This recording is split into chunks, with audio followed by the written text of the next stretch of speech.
ಕಶೀರ July 2018ರಂದು ಪ್ರಕಟವಾಯಿತು. ಇದು ಸ್ವತಃ ಸರಸ್ವತಿ ಪುತ್ರರಾದ ಎಸ್.ಎಲ್. ಭೈರಪ್ಜಿಯವರ ಸ್ವಗೃಹ ಮನೆಯಲ್ಲಿ ಲೋಕಾರ್ಪಣೆಗೊಂಡಿದ್ದು ವಿಶೇಷ. ಸುಮಾರು ಅತಿ ಹೆಚ್ಚು ಪ್ರಕಟಣೆ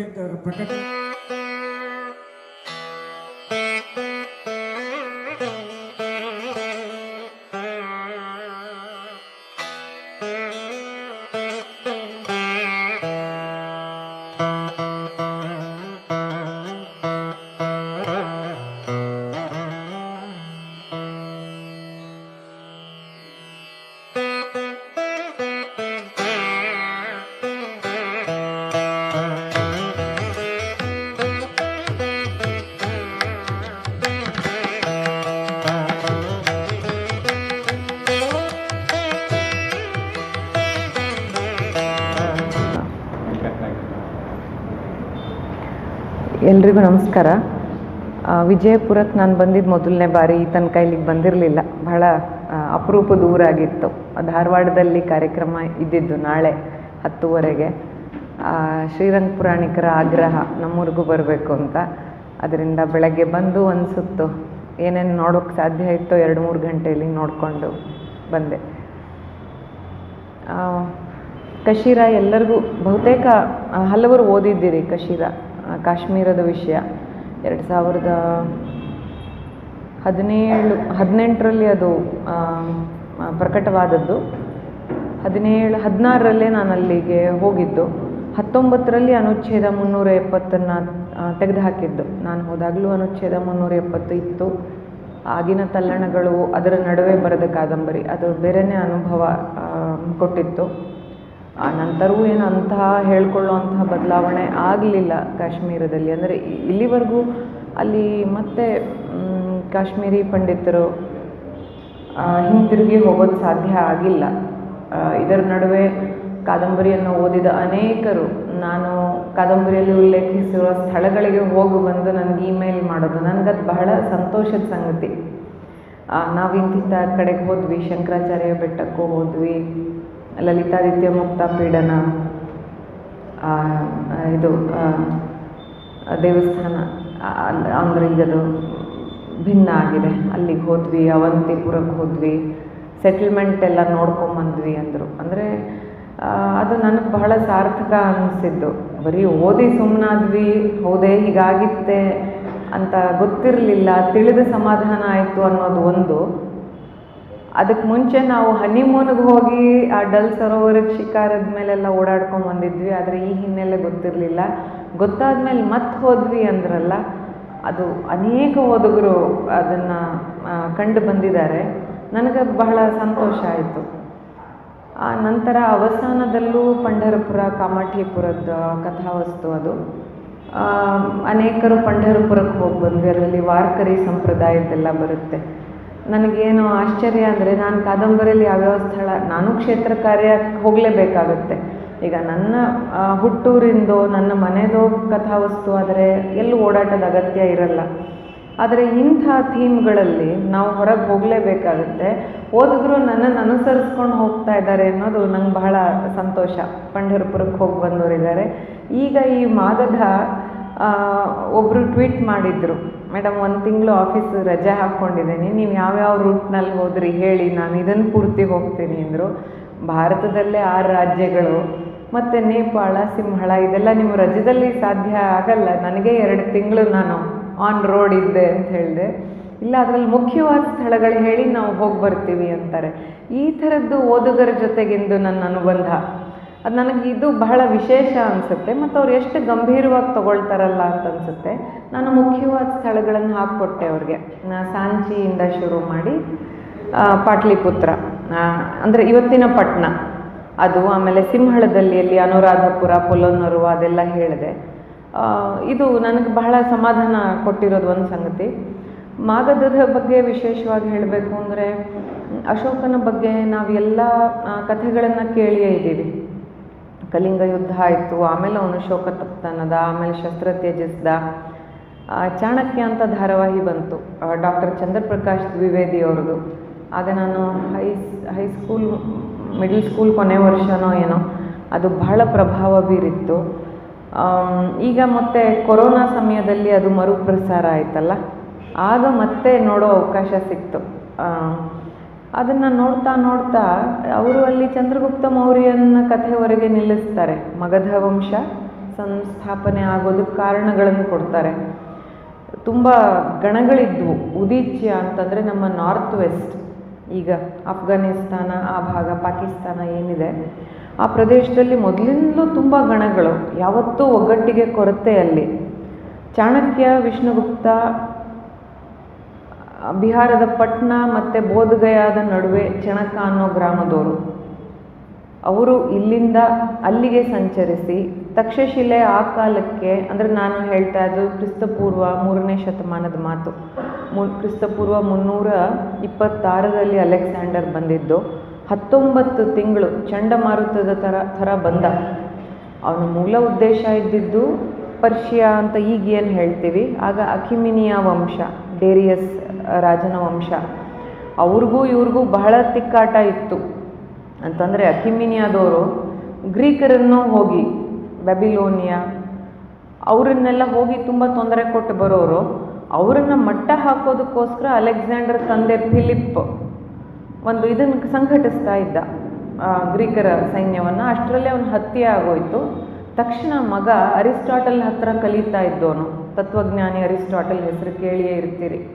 ಆ ಕಲಿಕೆಯನ್ನು ಅಲ್ಲಿಗೆ ನಿಲ್ಲಿಸಿ ಅಪ್ಪನ ಕೆಲಸ ನಾನು ಪೂರೈಸಬೇಕು ಅಂತ ಸಂಘಟನೆ ಶುರು ಮಾಡ್ದ. ಬಂದ, ಪರ್ಸೆಪೋಲಿಸನ್ನು ಸುಟ್ಟು ಹಾಕಿದ್ರು, ಅರಮನೆನ ಆಕ್ರಮಣ ಎಲ್ಲ ಮುಗೀತು. ಹಿಂತಿರುಗಿ ಹೋಗೋ ಬದಲು ಭಾರತದ ದಿಕ್ಕಿಗೆ ಬಂದ್ಬಿಟ್ಟ. ಯಾಕೆಂದರೆ ಇಲ್ಲಿ 2 ಕ್ಷತ್ರಪಿ, ಅಂದರೆ ಪ್ರಾವಿನ್ಸ್, ಅದನ್ನು ಅವರು ಕ್ಷತ್ರಪಿ ಅನ್ನೋರು, ಪ್ರಾವಿನ್ಸ್ ಹೆಡ್ ಕ್ಷತ್ರಪರು. ಅವರು ಇವ್ರಿಗೆ ಅಕಿಮಿನಿಯಾನವ್ರಿಗೆ ಅಡಿಯಾಳಾಗಿದ್ದರು, ಸಾಮಂತರ ಥರ ಇದ್ದರು. ಇದು ಯಾವ ಪ್ರದೇಶ ನೋಡೋಣ ಅಂತ ಈ ಕಡೆಗೆ ಬಂದ, ಸೀದಾ ಒಳಗೆ ಬಂದೇ ಬಿಟ್ಟ.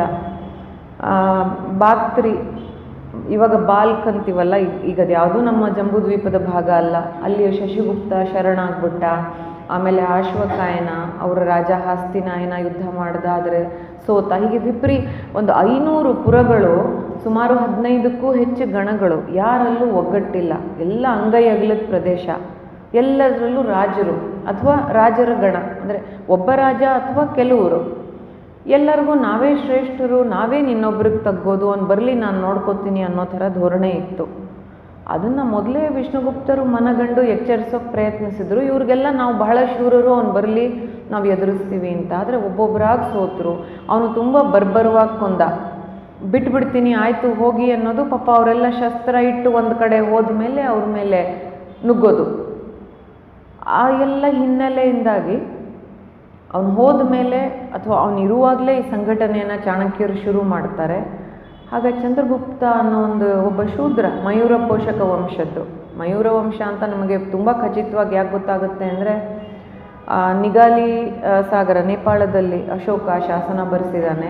ಆ ಸ್ತಂಭದ ಮೇಲೆ 3 ಮಯೂರಗಳ ಚಿತ್ರ. ಅವಕಾಶ ಸಿಕ್ಕಲ್ಲೆಲ್ಲ ನವಿಲು, ಮಯೂರ ಅಂದರೆ ನವಿಲನ್ನು ಕೆತ್ತಿಸಿಯೇ ಇದ್ದಾನೆ. ಅದರಿಂದ ಮಯೂರ ಪೋಷಕರು ಅಂತ ಗೊತ್ತಾಗುತ್ತೆ. ಮೌರ್ಯ ವಂಶದ ಸಂಸ್ಥಾಪನೆ ಆಯಿತು. ಈ ಹಿನ್ನೆಲೆ ಚಾಣಕ್ಯ ಧಾರಾವಾಹಿಯಲ್ಲಿ ಬಂದಿದೆ. ನಂತರದಲ್ಲಿ ಈ ಕ್ಷಾತ್ರ, ಈ ಸಂಘಟನೆಯನ್ನೆಲ್ಲ ನೋಡಿದ ಮೇಲೆ ಇದ್ದಕ್ಕಿದ್ದ ಹಾಗೆ ಅಶೋಕ ಶಸ್ತ್ರ ತ್ಯಜಿಸಿಬಿಟ್ಟ ಅಂದರೆ ಅವನು ಮುಂದೆ ಇದ್ದಿದ್ದ ಮಾದರಿ ಯಾವುದು ಅನ್ನೋ ಪ್ರಶ್ನೆ ಬರುತ್ತಲ್ಲ. ಇದನ್ನು ಹುಡುಕೊಂಡು ಹೋದಾಗ ಅಶೋಕನ ಮುಂದೆ ಇದ್ದದ್ದು ಅವನ ಶಾಸನಗಳಲ್ಲೆಲ್ಲ ಧಮ್ಮ ಅಂತಾನೆ. ಧರ್ಮ ಏನು ಆಗ್ಬಿಟ್ಟಿದೆ ಅಂದರೆ, ಆ ಧರ್ಮವನ್ನು ಬೌದ್ಧಕ್ಕೆ ಸಮ ಅಂತ ಹೇಳುವ, ಅದಕ್ಕೆ ಸಮೀಕರಿಸುವ ರೀತಿ ನಡೆದು ಬಂದಿದೆ. ಬುದ್ಧನ ಜೀವನವನ್ನು ನೋಡಿದ್ರೆ ಅಲ್ಲೆಲ್ಲರೂ ಅತಿಯಾಗಿ ಅಹಿಂಸೆಗೆ ಒತ್ತು ಕೊಟ್ಟನೇ ಇಲ್ಲ. ಅವನು ಯಾರು ರಾಜರಿಗೆ ಶಸ್ತ್ರ ತ್ಯಜಿಸಿ ಅಂತ ಹೇಳಿದ್ನೇ ಬುದ್ಧ ಇಲ್ಲ. ಅವನು ರಾಜರ ಇಚ್ಛಾನುವರ್ತಿ. ಎಷ್ಟರ ಮಟ್ಟಿಗೆ ಅಂದರೆ, ಬುದ್ಧನನ್ನು ಮೊದಲು ಗುರುತಿಸಿದವನು ಬಿಂಬಿಸಾರ. ಇವನಿಗೆ ಬೋಧಿ ಆಗೋದಕ್ಕೆ ಮೊದಲೇ ಬಿಂಬಿಸಾರ ಅವನನ್ನು ನೋಡ್ತಾನೆ. ಇವನು ಮನೆ ಬಿಟ್ಟು ಬಂದಾಗ, ಇದೇನಿದು ಮನೇಲಿ ಜಗಳಾಡ್ಕೊಂಡು ಬಂದಿದ್ಯಾ ನೀನು, ಬಾ ನಂದ್ರಲ್ಲಿ ನಾನು ನಿಮ್ಗೆ ಒಂದಷ್ಟು ಪ್ರದೇಶ ಕೊಡ್ತೀನಿ ಆಳೋದಕ್ಕೆ ಅಂತ ಹೇಳ್ತಾನೆ. ಇಲ್ಲ ನಾನು ವೈರಾಗ್ಯ, ಅದರಿಂದ ನಾನು ಬಂದಿದ್ದೀನಿ ಅಂತ ಬುದ್ಧ ಹೇಳ್ತಾನೆ. ಅವನು ಬೋಧಿ ಆದಮೇಲೂ ಮೊದಲು ಬಂದು ಕಾಣೋದು ಬಿಂಬಿಸಾರನ್ನ. ಬುದ್ಧನಿಗೆ ಮೊದಲ ವಿಹಾರ ಅಥವಾ ಆರಾಮ, ದಾನ ಸಿಗೋದು ಬಿಂಬಿಸಾರನಿಂದಲೇ. ಬುದ್ಧ ಬಿಂಬಿಸಾರನ ಮಾತಿಗೆ ಬಹಳ ಬದ್ಧ. ಬಿಂಬಿಸಾರ, ನಿಮ್ಮ ವರ್ಷವಾಸ, ಈಗ ನಮ್ಮ ಚಾತುರ್ಮಾಸ್ಯ ಮಾಡ್ತಾರಲ್ಲ ಮಠಾಧೀಶರು, ಆ ಥರದ ವರ್ಷಾವಾಸ ಅಲ್ಲಿಂದಲೇ ಆರಂಭ ಆಗೋದು. ನಿನ್ನ ವರ್ಷಾವಾಸವನ್ನು ಮುಂದೂಡು ಅಂದರೆ ಬಿಂಬಿಸಾರ ಬುದ್ಧ ಒಂದು ಮಾತು ಕೇಳ್ತಾನೆ. ಯೋಧರಿಗೂ ದೀಕ್ಷೆ ಕೊಡ್ತಾ ಇರ್ತಾನೆ. ಮೊದಲೆಲ್ಲ ವಯಸ್ಸಿನ ಕಟ್ಟಿರೋದಿಲ್ಲ, ಯಾವಾಗಲೂ ಬೌದ್ಧ ವಿಹಾರಗಳಲ್ಲಿ ವಯಸ್ಸಾದವ್ರಿಗೆ ಪ್ರವೇಶ ಇಲ್ಲ, ರೋಗಿಗಳಿಗೆ ಪ್ರವೇಶ ಇಲ್ಲ, ಸುದೃಢ ಯುವಕರು ಮಾತ್ರ.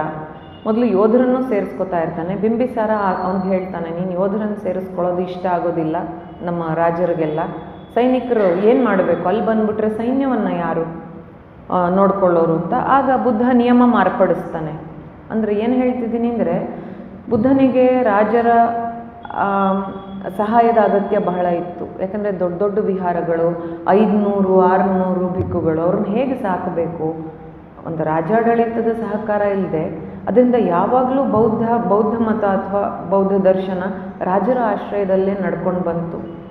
ಅದರಿಂದ ಬುದ್ಧ ಇವರು ವ್ಯವಹಾರಕ್ಕೆ ಮಧ್ಯ ಹೋಗೋದು, ನೀವು ಶಸ್ತ್ರ ತ್ಯಜಿಸಿ ಅನ್ನೋದು, ಅಹಿಂಸೆ ಅನ್ನೋದು, ಇವನು ಹೇಳೋ ಅಹಿಂಸೆ ಎಲ್ಲ ನಮ್ಮ ಉಪನಿಷತ್ತುಗಳ ಅಹಿಂಸೆ.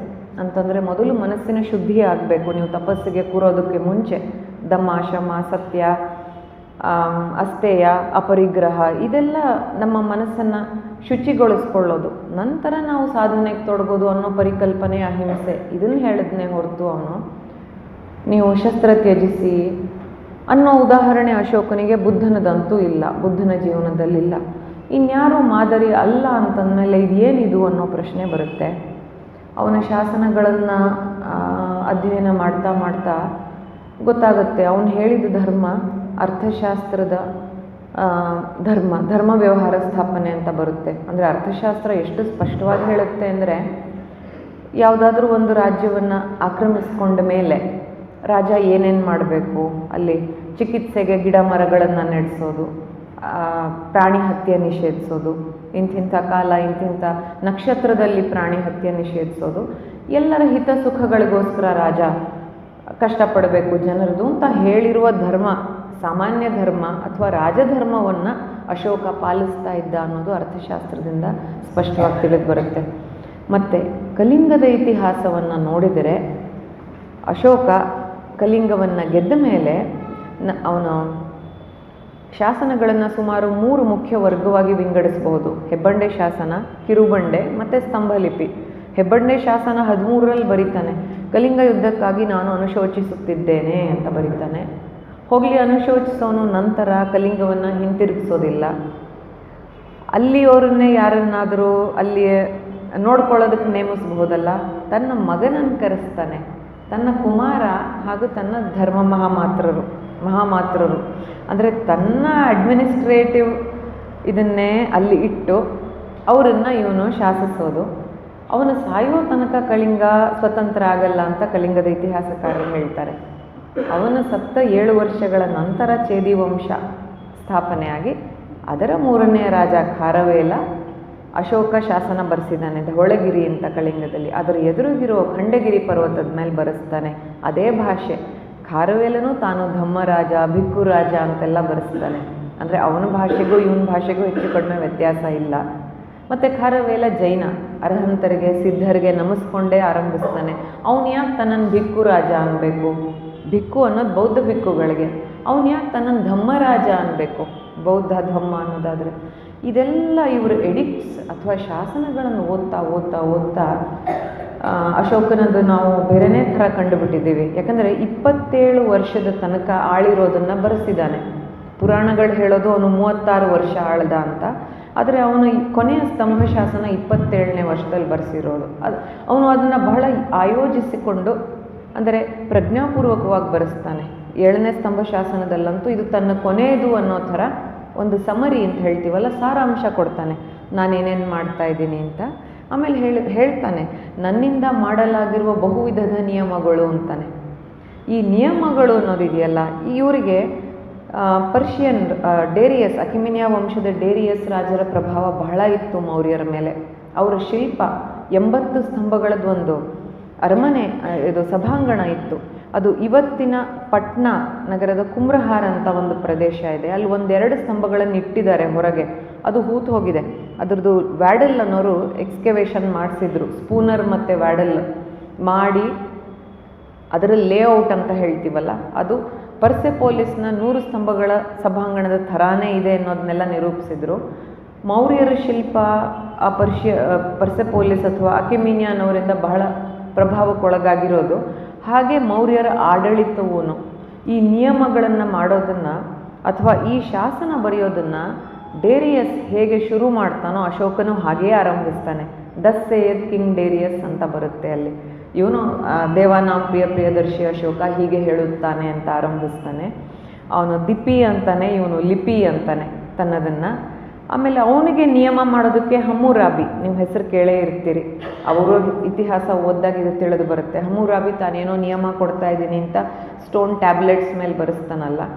ಡೇರಿಯಸ್ಸು ಎತ್ತರ ಬೆಹಿಸ್ತೂಮ್ನಲ್ಲಿ, ನಕ್ಷೆ ರುಸ್ತುಮ್ನಲ್ಲೆಲ್ಲ ಎತ್ತರದ ಬಂಡೆಗಳ ಮೇಲೆ ಬರೆಸಿದ್ದಾನೆ. ಆ ಡೇರಿಯಸ್ಸಿಂದ ಬೇರೆಯೇ ಕಥೆ, ಅದಕ್ಕೆ ಹೋದರೆ ವಿಸ್ತಾರ ಆಗುತ್ತೆ, ಈ ಸದ್ಯಕ್ಕೆ ಅನಾವಶ್ಯ ಕಾಣಿಸುತ್ತೆ. ಒಟ್ಟಿನಲ್ಲಿ ಅಶೋಕನು ಮೇಲ್ಮೇಲೆ ಬರೆಸಿದ್ದಾನೆ. ಅವನ ಕಿರುಬಂಡೆ ಶಾಸನಗಳಂತೂ ನೀವು ಮೇಲೆ ಹತ್ಕೊಂಡು ಹೋಗಬೇಕು, ಸುಲಭವಾಗಿ ರಸ್ತೆನಲ್ಲಿ ಕಾಣೋ ಹಾಗಿಲ್ಲ. ಅದರಿಂದ ಎಷ್ಟು ದಟ್ಟವಾಗಿದೆ ಮೌರ್ಯರ ಶಿಲ್ಪಕ್ಕೆ ಡೇರಿಯಸ್ ಪ್ರಭಾವ, ಇವರ ಅಡ್ಮಿನಿಸ್ಟ್ರೇಷನ್ನಿನ ರೀತಿ. ಅಶೋಕ ತನ್ನ ಲಿಪಿಯಲ್ಲಿ ಧಮ್ಮ ಮಹಾಮಾತ್ರರನ್ನು ಕಳಿಸುತ್ತೇನೆ, ಅವನು ವಿಜಿತ ಅವಿಜಿತ ಅಂತ ತನ್ನ ಪ್ರದೇಶಗಳನ್ನು ವಿಂಗಡಿಸ್ತಾನೆ. ಯಾವ್ಯಾವುದು ವಿಜಿತ ಅಂದರೆ ತನ್ನ ಆಳ್ವಿಕೆಯಲ್ಲಿತ್ತು, ಯಾವ್ಯಾವುದು ತನ್ನ ಆಳ್ವಿಕೆಯಲ್ಲಿರಲಿಲ್ಲ. ಇಲ್ಲದೇ ಇದ್ದಿದ್ದು ಬಹುಮುಖ್ಯವಾಗಿ ಕಳಿಂಗ ಒಂದೇ ದೊಡ್ಡ ಜನಪದ.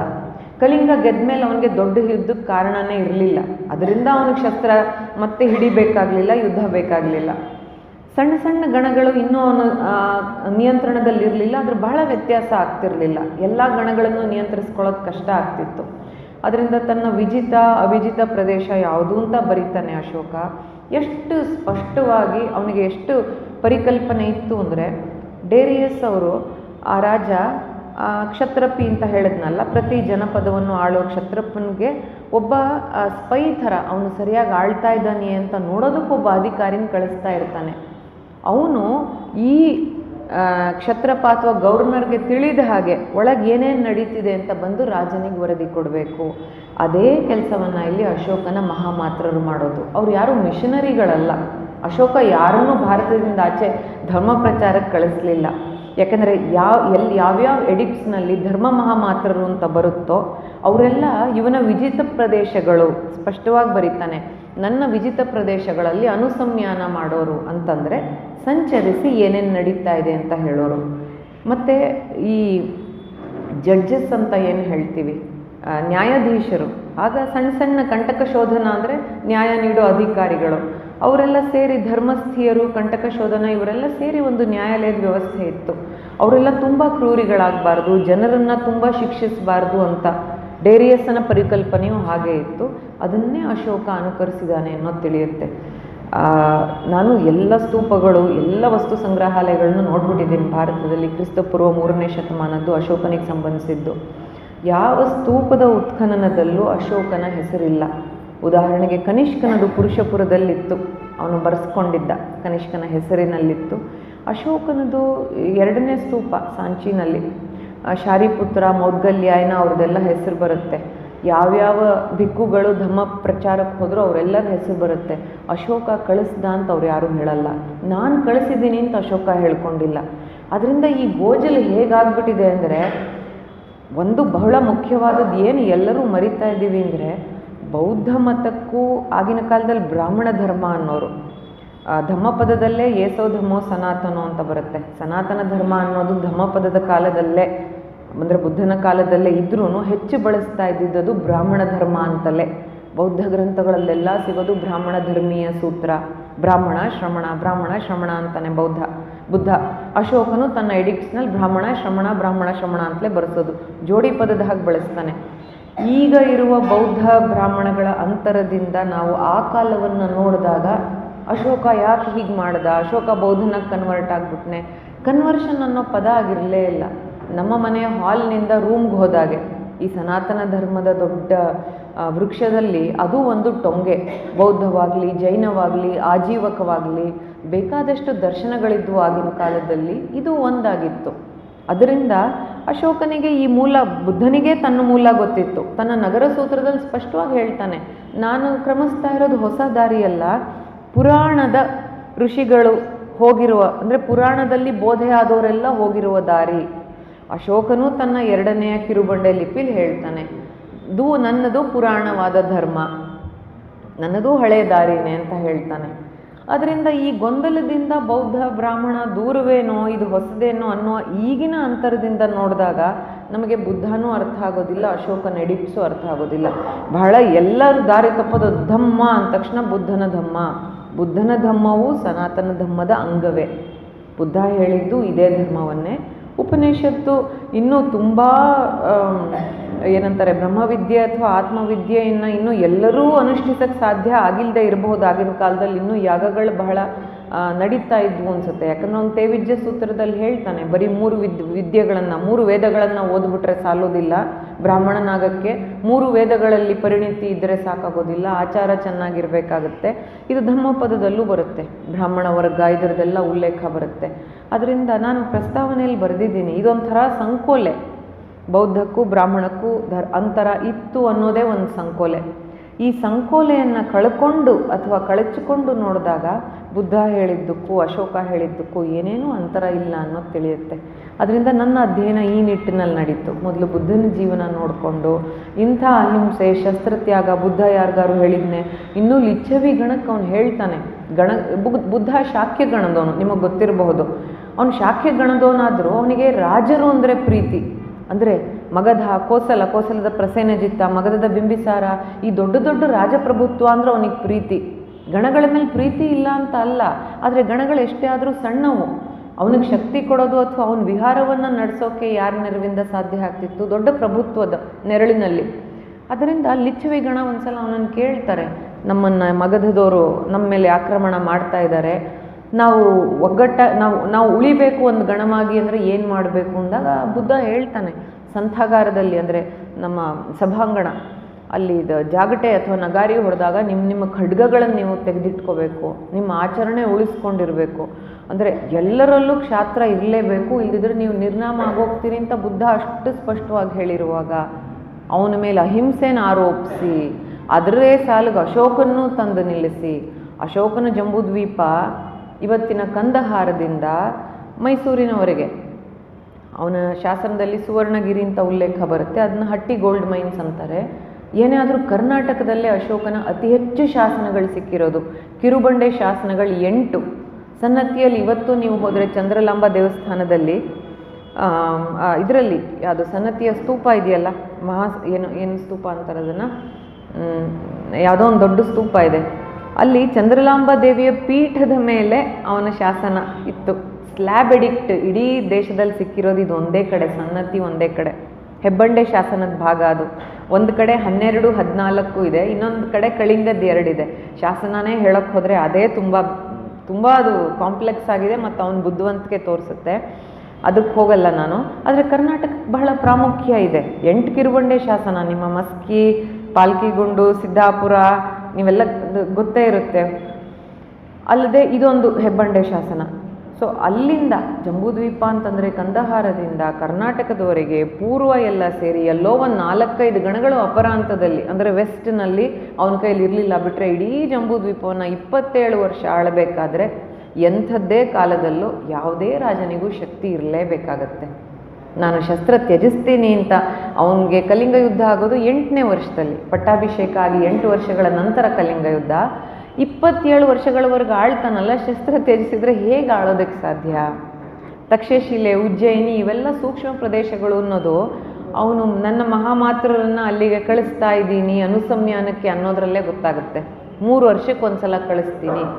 ಆಗಿನ ಕಾಲದಲ್ಲಿ ಯಾವ ಗಾಡಿ ಅಥವಾ ಸಂವಹನ ಅಥವಾ ನಮ್ಮ ಈಗಿನ ಸಂದೇಶಗಳನ್ನು ಸಮಾಚಾರಗಳನ್ನು ತಿಳ್ಕೊಳ್ಳೋ ಮಾರ್ಗವೇ ಇಲ್ಲದೆ ಇರೋ ಕಾಲದಲ್ಲಿ ಪಾಪ 3 ವರ್ಷಕ್ಕೊಂದ್ಸಲ ಕಳಿಸ್ತೀನಿ ಅಂದರೆ 800 ಯೋಜನ ಪಾಟ್ನಾಯಿಂದ ಅಲ್ಲಿವರೆಗೆ ಅವ್ರಿಗೆ ಹೋಗೋಕ್ಕೆ 2-3 ತಿಂಗಳು ಬೇಕಾಗೋದು. ಹೋಗಿ ಅಲ್ಲಿ ವ್ಯವಸ್ಥೆ ನೋಡಿಕೊಂಡು ಅವನು ಎಷ್ಟು ವಿಚಕ್ಷಣೆ ಇದ್ದಿರಬಹುದು ಆಡಳಿತದಲ್ಲಿ ಅನ್ನೋದನ್ನು ಗಮನಿಸ್ಕೋಬೇಕಾಗತ್ತೆ.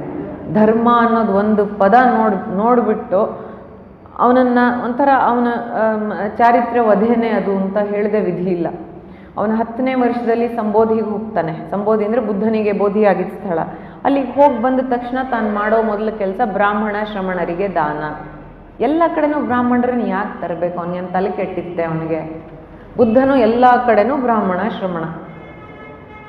ಅದರಿಂದ ಈ ಈ ಒಂಥರ ಅಹಿಂಸೆಯ ಪರಿಕಲ್ಪನೆ ಇಷ್ಟೆಲ್ಲ ಅಧ್ಯಯನ ಮಾಡಿದ್ಮೇಲೆ ನನಗನ್ಸಿದ್ದು, ನಮಗೆ ಸ್ವಾತಂತ್ರ್ಯ ಬಂದಾಗಲೂ ಒಂಥರ ನಮಗೇನೋ ಹುಚ್ಚು ಹೇಳ್ಕೊಳ್ಳೋದು, ಅಹಿಂಸೆಯಿಂದಲೇ ಸಿಕ್ತು ಅಂತ ಹೇಳ್ಕೊಳ್ಳೋದು ಸಂತೋಷ ನಮಗೆ. ಆ ಅಹಿಂಸೆನ ಇಲ್ಲಿಗೂ ತಂದು ಸ್ವಾತಂತ್ರ್ಯ ಸಿಕ್ಕಿದ ಮೇಲೂ ನಮಗೇನು ಸೇನೆ ಬೇಡ ಅಂತಲೇ ಇದ್ವಿ. ಚೀನಾದವ್ರು ಬಂದು ಬಾರಿಸೋವರೆಗೂ ಸೈನ್ಯದ ಅಗತ್ಯ ಇರಲಿಲ್ಲ ನಮಗೆ. ನಾವು ಬಹಳ ನಾವು ಶಾಂತಿ ಪ್ರಿಯರು ಸರಿ, ಅಕ್ಕಪಕ್ಕದವ್ರು ಹಾಗೆ ಇರಬೇಕಲ್ಲ. ಮತ್ತು ಯಾವ ದೇಶವೂ ಶಾಂತಿ ಅನ್ನೋದಕ್ಕೆ ಮುಂಚೆ ಅವ್ರದ್ದೆಲ್ಲನೂ ಮದ್ದುಗುಂಡು ಭರ್ತಿ ಮಾಡ್ಕೊಂಡಿರ್ತಾರೆ. ಶಕ್ತಿ ಸಂಪಾದಿಸ್ಕೊಳ್ಳದೆ ಯಾರೂ ಶಾಂತಿ ಅನ್ನಲ್ಲ, ಅಂಥವ್ರನ್ನ ಬಲಹೀನರು ಅಂತಲೇ ಅನ್ನೋದು. ಶಕ್ತಿವಂತ ರಾಷ್ಟ್ರಗಳು ಮಾತ್ರ ಶಾಂತಿ ಬಗ್ಗೆ ಮಾತಾಡೋದು. ಇವಾಗಲೂ ಎಲ್ಲ ನ್ಯೂಕ್ಲಿಯರ್ ಪವರ್ ಇರೋ ಕಂಟ್ರೀಸೇ ಎಲ್ಲರಿಗೂ ಪೀಸ್ ಅಂತ ಬೋಧನೆ ಮಾಡೋದು. ಅದರಿಂದ ಈ ಅನವಶ್ಯಕವಾದ ಅಹಿಂಸೆ ಬಂತು.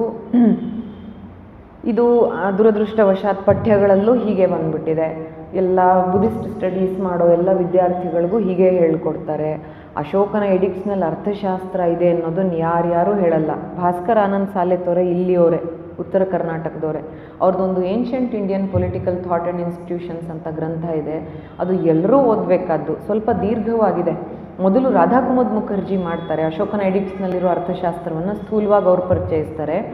ಸಾಲೆತೊರೆ ಅವರಂತೂ ವಿವರವಾಗಿ ಹಮ್ಮೂರಾಬಿ ಕಾಲದಿಂದ ಆರಂಭಿಸಿ ಕೌಟಿಲ್ಯನ ಅರ್ಥಶಾಸ್ತ್ರ, ಅಶೋಕನ ಎಡಿಕ್ಟ್ಸ್ ಅದನ್ನ ಬಹಳ ಚೆನ್ನಾಗಿ ತೋರಿಸ್ತಾರೆ. ಅದರಿಂದ ಇದನ್ನೆಲ್ಲ ನೋಡಿದ ಮೇಲೆ ನನಗೆ ಮತ್ತು ಅಶೋಕನೇ ತನ್ನ ಕಾಲದಲ್ಲಿ ಯಾವ್ಯಾವ ದರ್ಶನಗಳಿದ್ವು ಅನ್ನೋದನ್ನು ಸೂಚಿಸಿಬಿಟ್ಟಿದ್ದಾನೆ.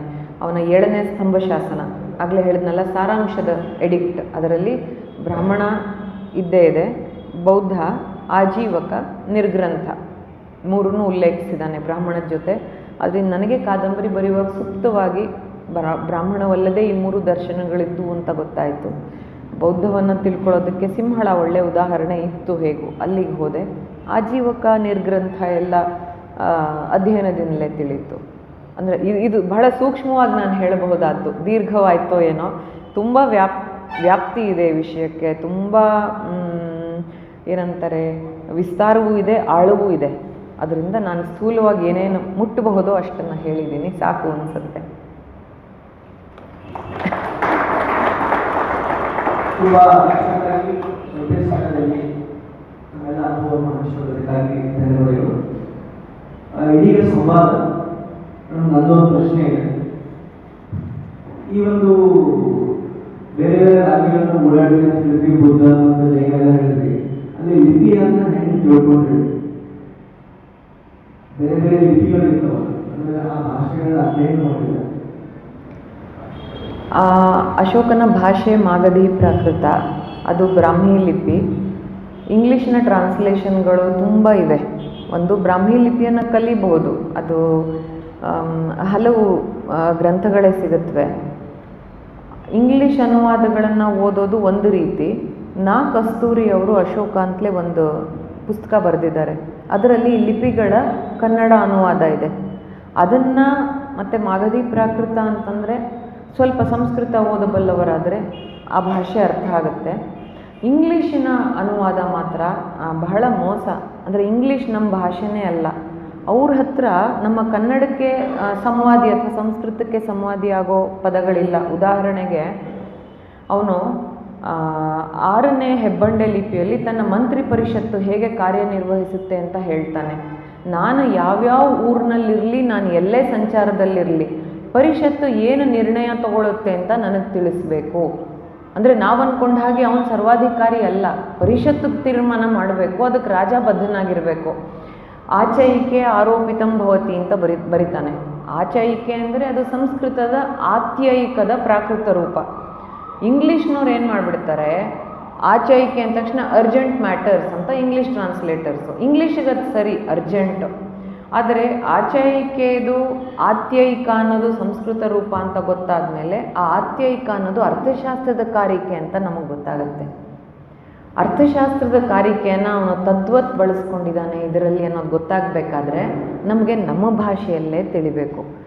ಈ ಎಡಿಕ್ಟ್ಸ್ದು ಇದೊಂದು English translation is not as helpful as we think. ಅದು ನಮಗೆ ಮಾಹಿತಿ ಕೊಡುತ್ತೆ. ಆದರೆ ನಿಜವಾಗಿ ಆ ಪದಗಳ ವ್ಯುತ್ಪತ್ತಿ ಏನು, ಇಂಗ್ಲೀಷನ್ನು ನೋಡಿದಾಗೆಲ್ಲ ಇಲ್ಲಿ ಅರ್ಥಶಾಸ್ತ್ರ ಎಲ್ಲಿದೆ ಅನಿಸುತ್ತೆ. ಅದರಿಂದ ಈ ಥರದ ಸಮಸ್ಯೆ ಬರುತ್ತೆ. ಕನ್ನಡದ್ದು ಕಸ್ತೂರಿ ಅವ್ರದ್ದು ಬಹಳ ನೆರವಾಗುತ್ತೆ ಯಾರು ಓದಬೇಕು ಅನ್ನೋದು. ಯಾರಾದರೂ ಪ್ರಶ್ನೆ ಕೇಳಿದ್ರೆ ಎಲ್ಲಿರಬೇಕು?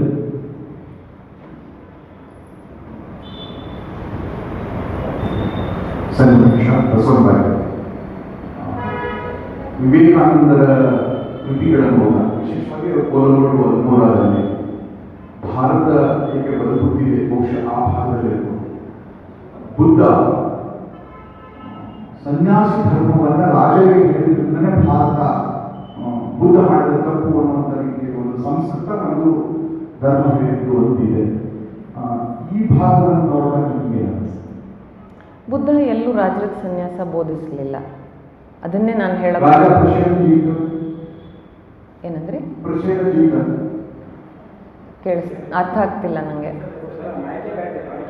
ರಾಜ ಪ್ರಸನ್ನಜಿತ್ ಅವ್ರು ನೆಕ್ಸ್ಟ್ ಬಂದಂತ ಬಹಳಷ್ಟು ಜನಪದ ರಾಜರು ಬೌದ್ಧ ಧರ್ಮವನ್ನು ಸ್ವೀಕಾರ ಮಾಡಲಿಲ್ಲ.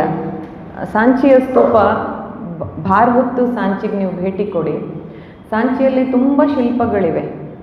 ಅಲ್ಲಿ ಪ್ರಸೇನಜಿತ್ತು, ಬಿಂಬಿಸಾರ, ಅಶೋಕ ಎಲ್ಲ ಬರ್ತಾರೆ ಅಂತ ಹೇಳ್ತಾರೆ. ಎಲ್ಲರೂ ತಮ್ಮ ರಾಜ ಪೋಷಾಕ್ನಲ್ಲಿ ಬರೋದನ್ನು ಚಿತ್ರಿಸಿದ್ದಾರೆ ಕ್ರಿಸ್ತಪೂರ್ವ 3ನೇ ಶತಮಾನದಲ್ಲಿ. ಯಾವ ರಾಜನನ್ನು ಭಿಕ್ಕು ವೇಷದಲ್ಲಿ ಅಲ್ಲಿ ತೋರಿಸಿಲ್ಲ. ಇದನ್ನು ಸ್ಪಷ್ಟವಾಗಿ ಬರೀತಾರೆ. ಯಾವ ರಾಜರು ಈಗ ನೀವು ಸದ್ಗುರು ಅಥವಾ ನೀವು ಯಾರು ರವಿಶಂಕರ್ನ ಅನುಕರಿಸಿದ್ರೆ ಮನೇಲಿ ನೀವು ಹಬ್ಬ ಹರಿದಿನ ಮಾಡಲ್ಲ ಅಂತಲ್ಲ ಅಲ್ವೇ. ಗಾಡ್ ಫಾದರ್ಗಿಂತ ಹೆಚ್ಚಿಗೆ ಬುದ್ಧ ಆಗಲಿಲ್ಲ. ಯಾವ ರಾಜನೂ ದೀಕ್ಷೆ ತಗೊಳ್ಳಿಲ್ಲ. ಪ್ರಸೇನಜಿತ್ತ ಅವನಂತೂ ಕೊನೆಯವರೆಗೂ ಅವನು ಬಿಂಬಿಸಾರನ ಮಗ ಅಜಾತಶತ್ರು ಅಂತೂ ಬಿಂಬಿಸಾರನಿಗೂ ಬುದ್ಧನಿಗೂ ತುಂಬ ಬಿಂಬಿಸಾರನ ಮಗ ಅಜಾತಶತ್ರು ತಂದೆಯನ್ನೇ ಜೈಲಿನಲ್ಲಿಟ್ಟ, ಅವನಿಗೆ ಚಿತ್ರಹಿಂಸೆ ಕೊಟ್ಟ, ಅವನ ಸಾವಕ್ಕೆ ಕಾರಣ ಆದ. ಬುದ್ಧ ಇದನ್ನೆಲ್ಲ ನೋಡ್ತಿದ್ನೇ ಹೊರತು ಬಿಂಬಿಸಾರನನ್ನು ತಡಿಲಿಲ್ಲ. ಬುದ್ಧ ಬಹಳ ಜಾಗರೂಕನಾಗಿದ್ದ. ಈ ರಾಜರಿಗೆ ನಾನು ನೋವು ಮಾಡಿದರೆ ನನಗೆ ಬರ್ತಾ ಇರೋ ಸಹಾಯ ನಿಂತು ಹೋಗಬಹುದು. ಅವನ ವಿಹಾರಗಳೆಲ್ಲ ಊರಿನ ಅಂಚಿನಲ್ಲಿ. ಅವನು ಒಂದು ಸುತ್ತದಲ್ಲಿ ಹೇಳ್ತಾನೆ, ನಮ್ಮ ಹಿಂದಿನ ಬೋಧೆ ಪಡೆದವರೆಲ್ಲ ಕಾಡಿನಲ್ಲಿರೋರು, ಅರಣ್ಯದಲ್ಲಿ, ನಾನೊಬ್ಬ ಇಲ್ಲಿ ಮಾಡಿ ಸಿಕ್ಕಾಕೊಂಡ್ಬಿಟ್ಟೆ ಅಂತ ಹೇಳ್ತಾನೆ ಅವನು. ಊರಿನ ಅಂಚಿ ಯಾಕೆ? ತೀರಾ ಕಾಡೊಳಗೆ ಹೋಗ್ಬಿಟ್ರೆ ಈ 100 ಜನದ ಹೊಟ್ಟೆಗೆ ಹೇಗೆ? ಅದರಿಂದ ನಿಮಗೆ ಸಾಂಚಿಯಲ್ಲಿ ಅಷ್ಟೂ ನೀವು 4 ತೋರಣಗಳನ್ನು ನೋಡಬೇಕು ವಿವರವಾಗಿ. ಒಂದೇ ಒಂದು ತೋರಣದಲ್ಲೂ ಭಾರಗೂತ್ನಲ್ಲಾಗಲಿ ಎಲ್ಲಿ ಆಗಲಿ ಈ ತನಕ ಸಿಕ್ಕಿರೋ ಶಿಲ್ಪಗಳಲ್ಲಿ ಅವರೇ ನಮೂದಿಸಿರೋ ಪ್ರಸೇನಜಿತ್ತ, ಬಿಂಬಿಸಾರ, ಅಶೋಕ ಯಾರೂ ರಾಜಪೋಷಾಕಿನಲ್ಲದೆ ಕಾವಿ ಉಟ್ಟು ಹೋದ ನಿದರ್ಶನ ಇಲ್ಲ.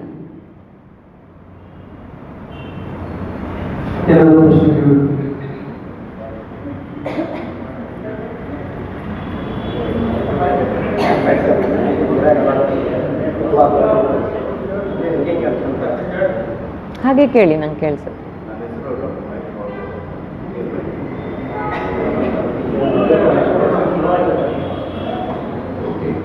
ಬುದ್ಧನ ಅಹಿಂಸಾ ವ್ಯಕ್ತಿ ಮತ್ತು ವ್ಯಕ್ತಿ ಮುಖವಾಗಿತ್ತು ಅಥವಾ ಸಕಲ ಜೀವಚರಗಳು? ಗಣೇಶರ ಶತಾವಧಾನಿ ಡಾಕ್ಟರ್ ಗಣೇಶರ ಒಂದು ಸಾಮಾನ್ಯ ಧರ್ಮ ಅಂತ ಒಂದು ಕಿರು ಪುಸ್ತಕ ಇದೆ. ನೀವು ದಯವಿಟ್ಟು ಇಲ್ಲಿ ಅದನ್ನು ತರಿಸ್ಕೊಳ್ಳಿ. ಅದು ನಾವೆಲ್ಲ ತಿಳ್ಕೋಬೇಕಾದ್ದು. ನಮ್ಮಲ್ಲಿ ಈ ಅಹಿಂಸೆ, ಸತ್ಯ, ಅಸ್ಥೇಯ, ಪರಿಗ್ರಹ ಇವೆಲ್ಲ ಎಲ್ಲರ ಜೀವನದಲ್ಲೂ ಅಳವಡಿಸ್ಕೊಳ್ಳಬೇಕಾದ ಕೆಲವು ಸಾಮಾನ್ಯ ಧರ್ಮಗಳು. ನಮಗೆಲ್ಲ ಅನ್ವಯ ಆಗಬೇಕು. ಅನವಶ್ಯಕವಾಗಿ ಯಾವುದೇ ಪ್ರಾಣಿಯನ್ನು ಹಿಂಸೆ ಮಾಡಬಾರ್ದು, ಅಥವಾ ನಮ್ಮ ಆಚಾರ ಶುದ್ಧಿಯನ್ನು ಹೇಗೆ ನಾವು ಮಾಡ್ಕೋಬೇಕು, ಯಾರ ಹತ್ರರೂ ಮಾತಾಡುವಾಗ ನಯವಾಗಿ ಮಾತಾಡಬೇಕು, ಸತ್ಯವನ್ನೇ ಹೇಳಬೇಕು. ಇದೆಲ್ಲ ನಮ್ಮ ಮನಸ್ಸನ್ನ ಒಂದು ಥರ ಏನನ್ನುತ್ತೆ, ಶುದ್ಧಿ ಮಾಡುತ್ತೆ ಅಥವಾ ಕಂಡೀಷನ್ ಮಾಡುತ್ತೆ. ಇದು ಆರಂಭದಿಂದಲೂ ಇದ್ದೇ ಇತ್ತು ನಮ್ಮಲ್ಲಿ. ಉಪನಿಷತ್ತಿನಲ್ಲಂತೂ ವಿಶೇಷವಾಗಿ ಬೃಹದಾರಣ್ಯಕದಲ್ಲೆಲ್ಲ ಇದನ್ನು ಯಾವಾಗ ಬ್ರಹ್ಮವಿದ್ಯೆ ಆತ್ಮವಿದ್ಯೆಗೆ ಹೆಚ್ಚು ಒತ್ತು ಶುರುವಾಯಿತು, ಯಾಗಗಳಲ್ಲಿ ಬಹಳ ಹಿಂಸೆ ನಡೆಯೋದಲ್ಲ, ಉಪನಿಷತ್ತೇ ಅದಕ್ಕೂ ಅದೇ ಆಧಾರ. ಮೊದಲು ಅದು ವೇದಗಳೇ ಉತ್ಕೃಷ್ಟ ಅಂತ ಹೇಳುತ್ತೆ, ನಂತರ ಕ್ರಮೇಣ ಆತ್ಮವಿದ್ಯೆಗೆ ಬರುತ್ತೆ.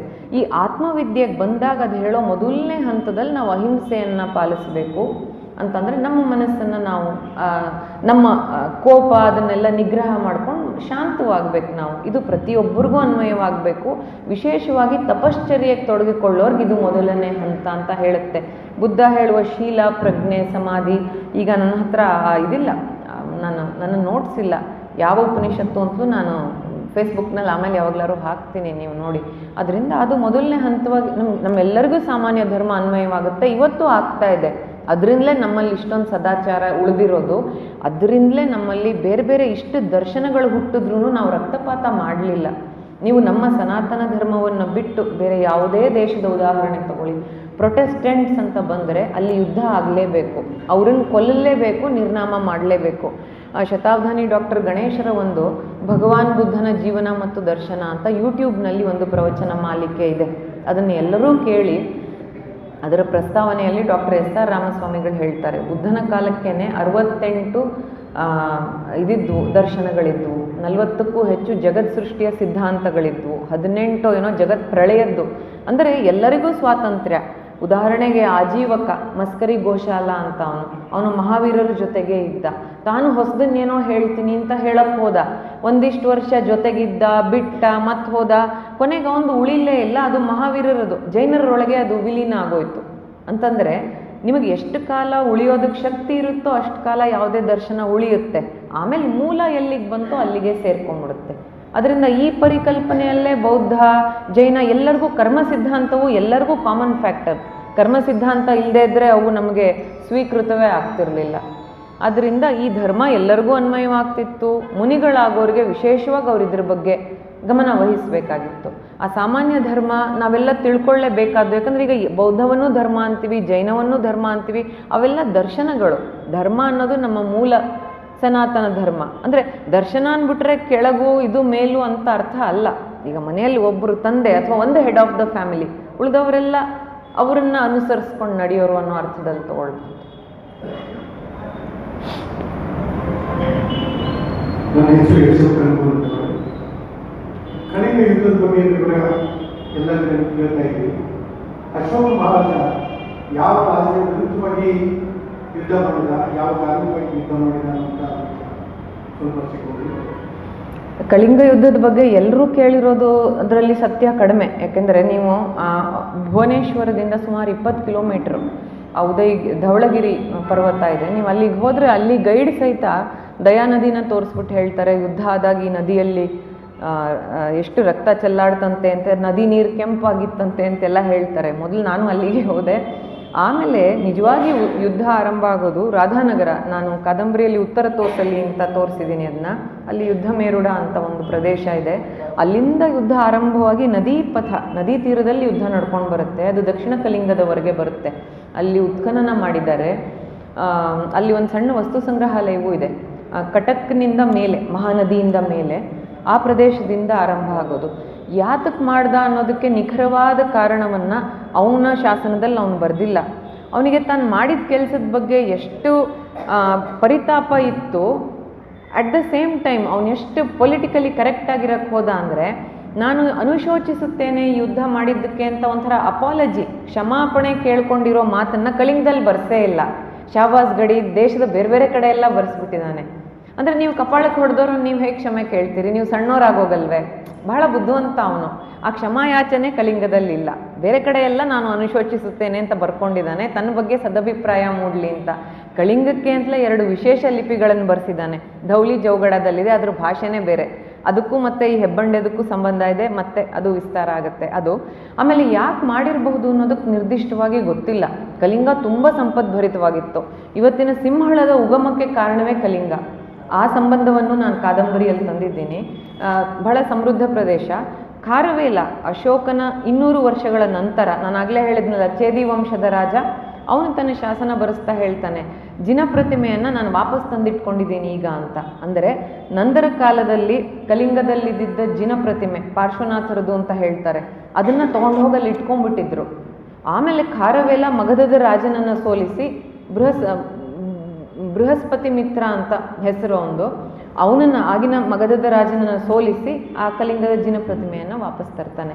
ಅದರಿಂದ ಈ ಹಿನ್ನೆಲೆಯನ್ನು ನೋಡ್ಕೊಂಡು ನಾನು ಜಿನ ಪ್ರತಿಮೆಯನ್ನು ತಂದಿದ್ದೀನಿ ಕಾದಂಬರಿಯಲ್ಲಿ. ಆಮೇಲೆ ಅದು ಬಹಳ ಸಮೃದ್ಧವಾಗಿತ್ತು, ಸಂಪದ್ಭರಿತವಾಗಿತ್ತು. ಈ ಒಂದು ವಂಶಸ್ಥಾಪಕನ ಮೊಮ್ಮಗ ಅಶೋಕ, ಚಂದ್ರಗುಪ್ತನ ಮೊಮ್ಮಗನಾದವನಿಗೆ ಒಂದು ಜನಪದವನ್ನು ಯಾಕೆ ಬಿಡಬೇಕು ಸ್ವತಂತ್ರವಾಗಿ ಅಂತ ಅನಿಸಿರಬಹುದು. ಮತ್ತು ಈ ಗಣಗಳ ಸಂಘರ್ಷದಿಂದಾಗಿ ಐಕಮತ್ಯ ಬಹಳ ಮುಖ್ಯ ಅಂತ ಅನಿಸಿರ್ಬೋದು.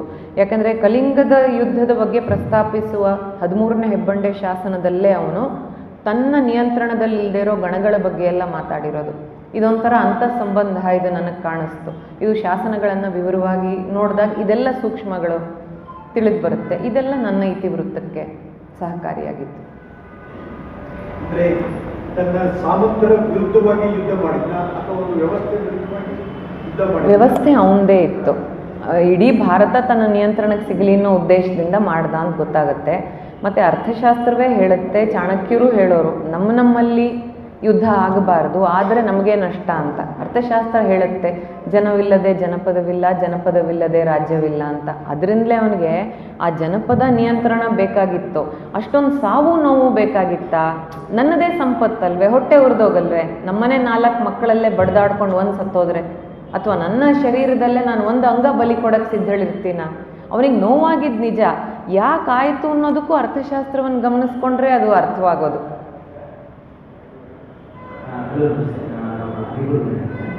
ಈ ಶಿಲಾಶಾಸನಗಳ ಗಮನಿಸಿದರೆ ಹುಡ್ಲಿ ಭಾರತದ ಇತ್ತೀಚೆಗೆ ಇವತ್ತು ಅದರಿಂದ ಈಗ ಪಾಕಿಸ್ತಾನಕ್ಕೆ, ಅಫ್ಘಾನಿಸ್ತಾನಕ್ಕೆ ಅಲ್ಲಿಯೂ ಶಿಲಾಶಾಸನಗಳ ರೆಫರೆನ್ಸ್ ಬಂದಿದೆ ಇದೆ. ಆದರೆ ನಮಗಲ್ಲಿ ಈಗ ಪ್ರವೇಶ ಇಲ್ಲ.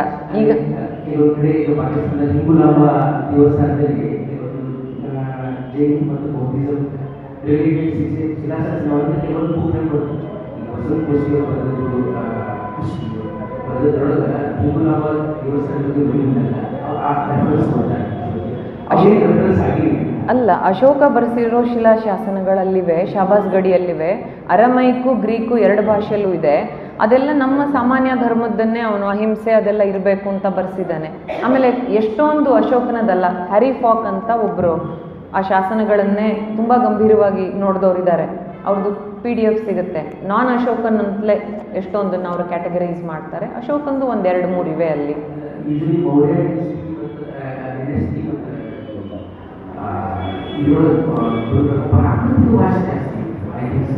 ಹೌದು, ಅದನ್ನೇ ನೋಡಿ, ಅವನು ತಾನು ಒಳ್ಳೆ ರಾಜ ಅಂತ ಹೇಳೋದಕ್ಕೆ ಏನೇನು ಮಾಡಬಹುದೋ ಮಾಡ್ದ.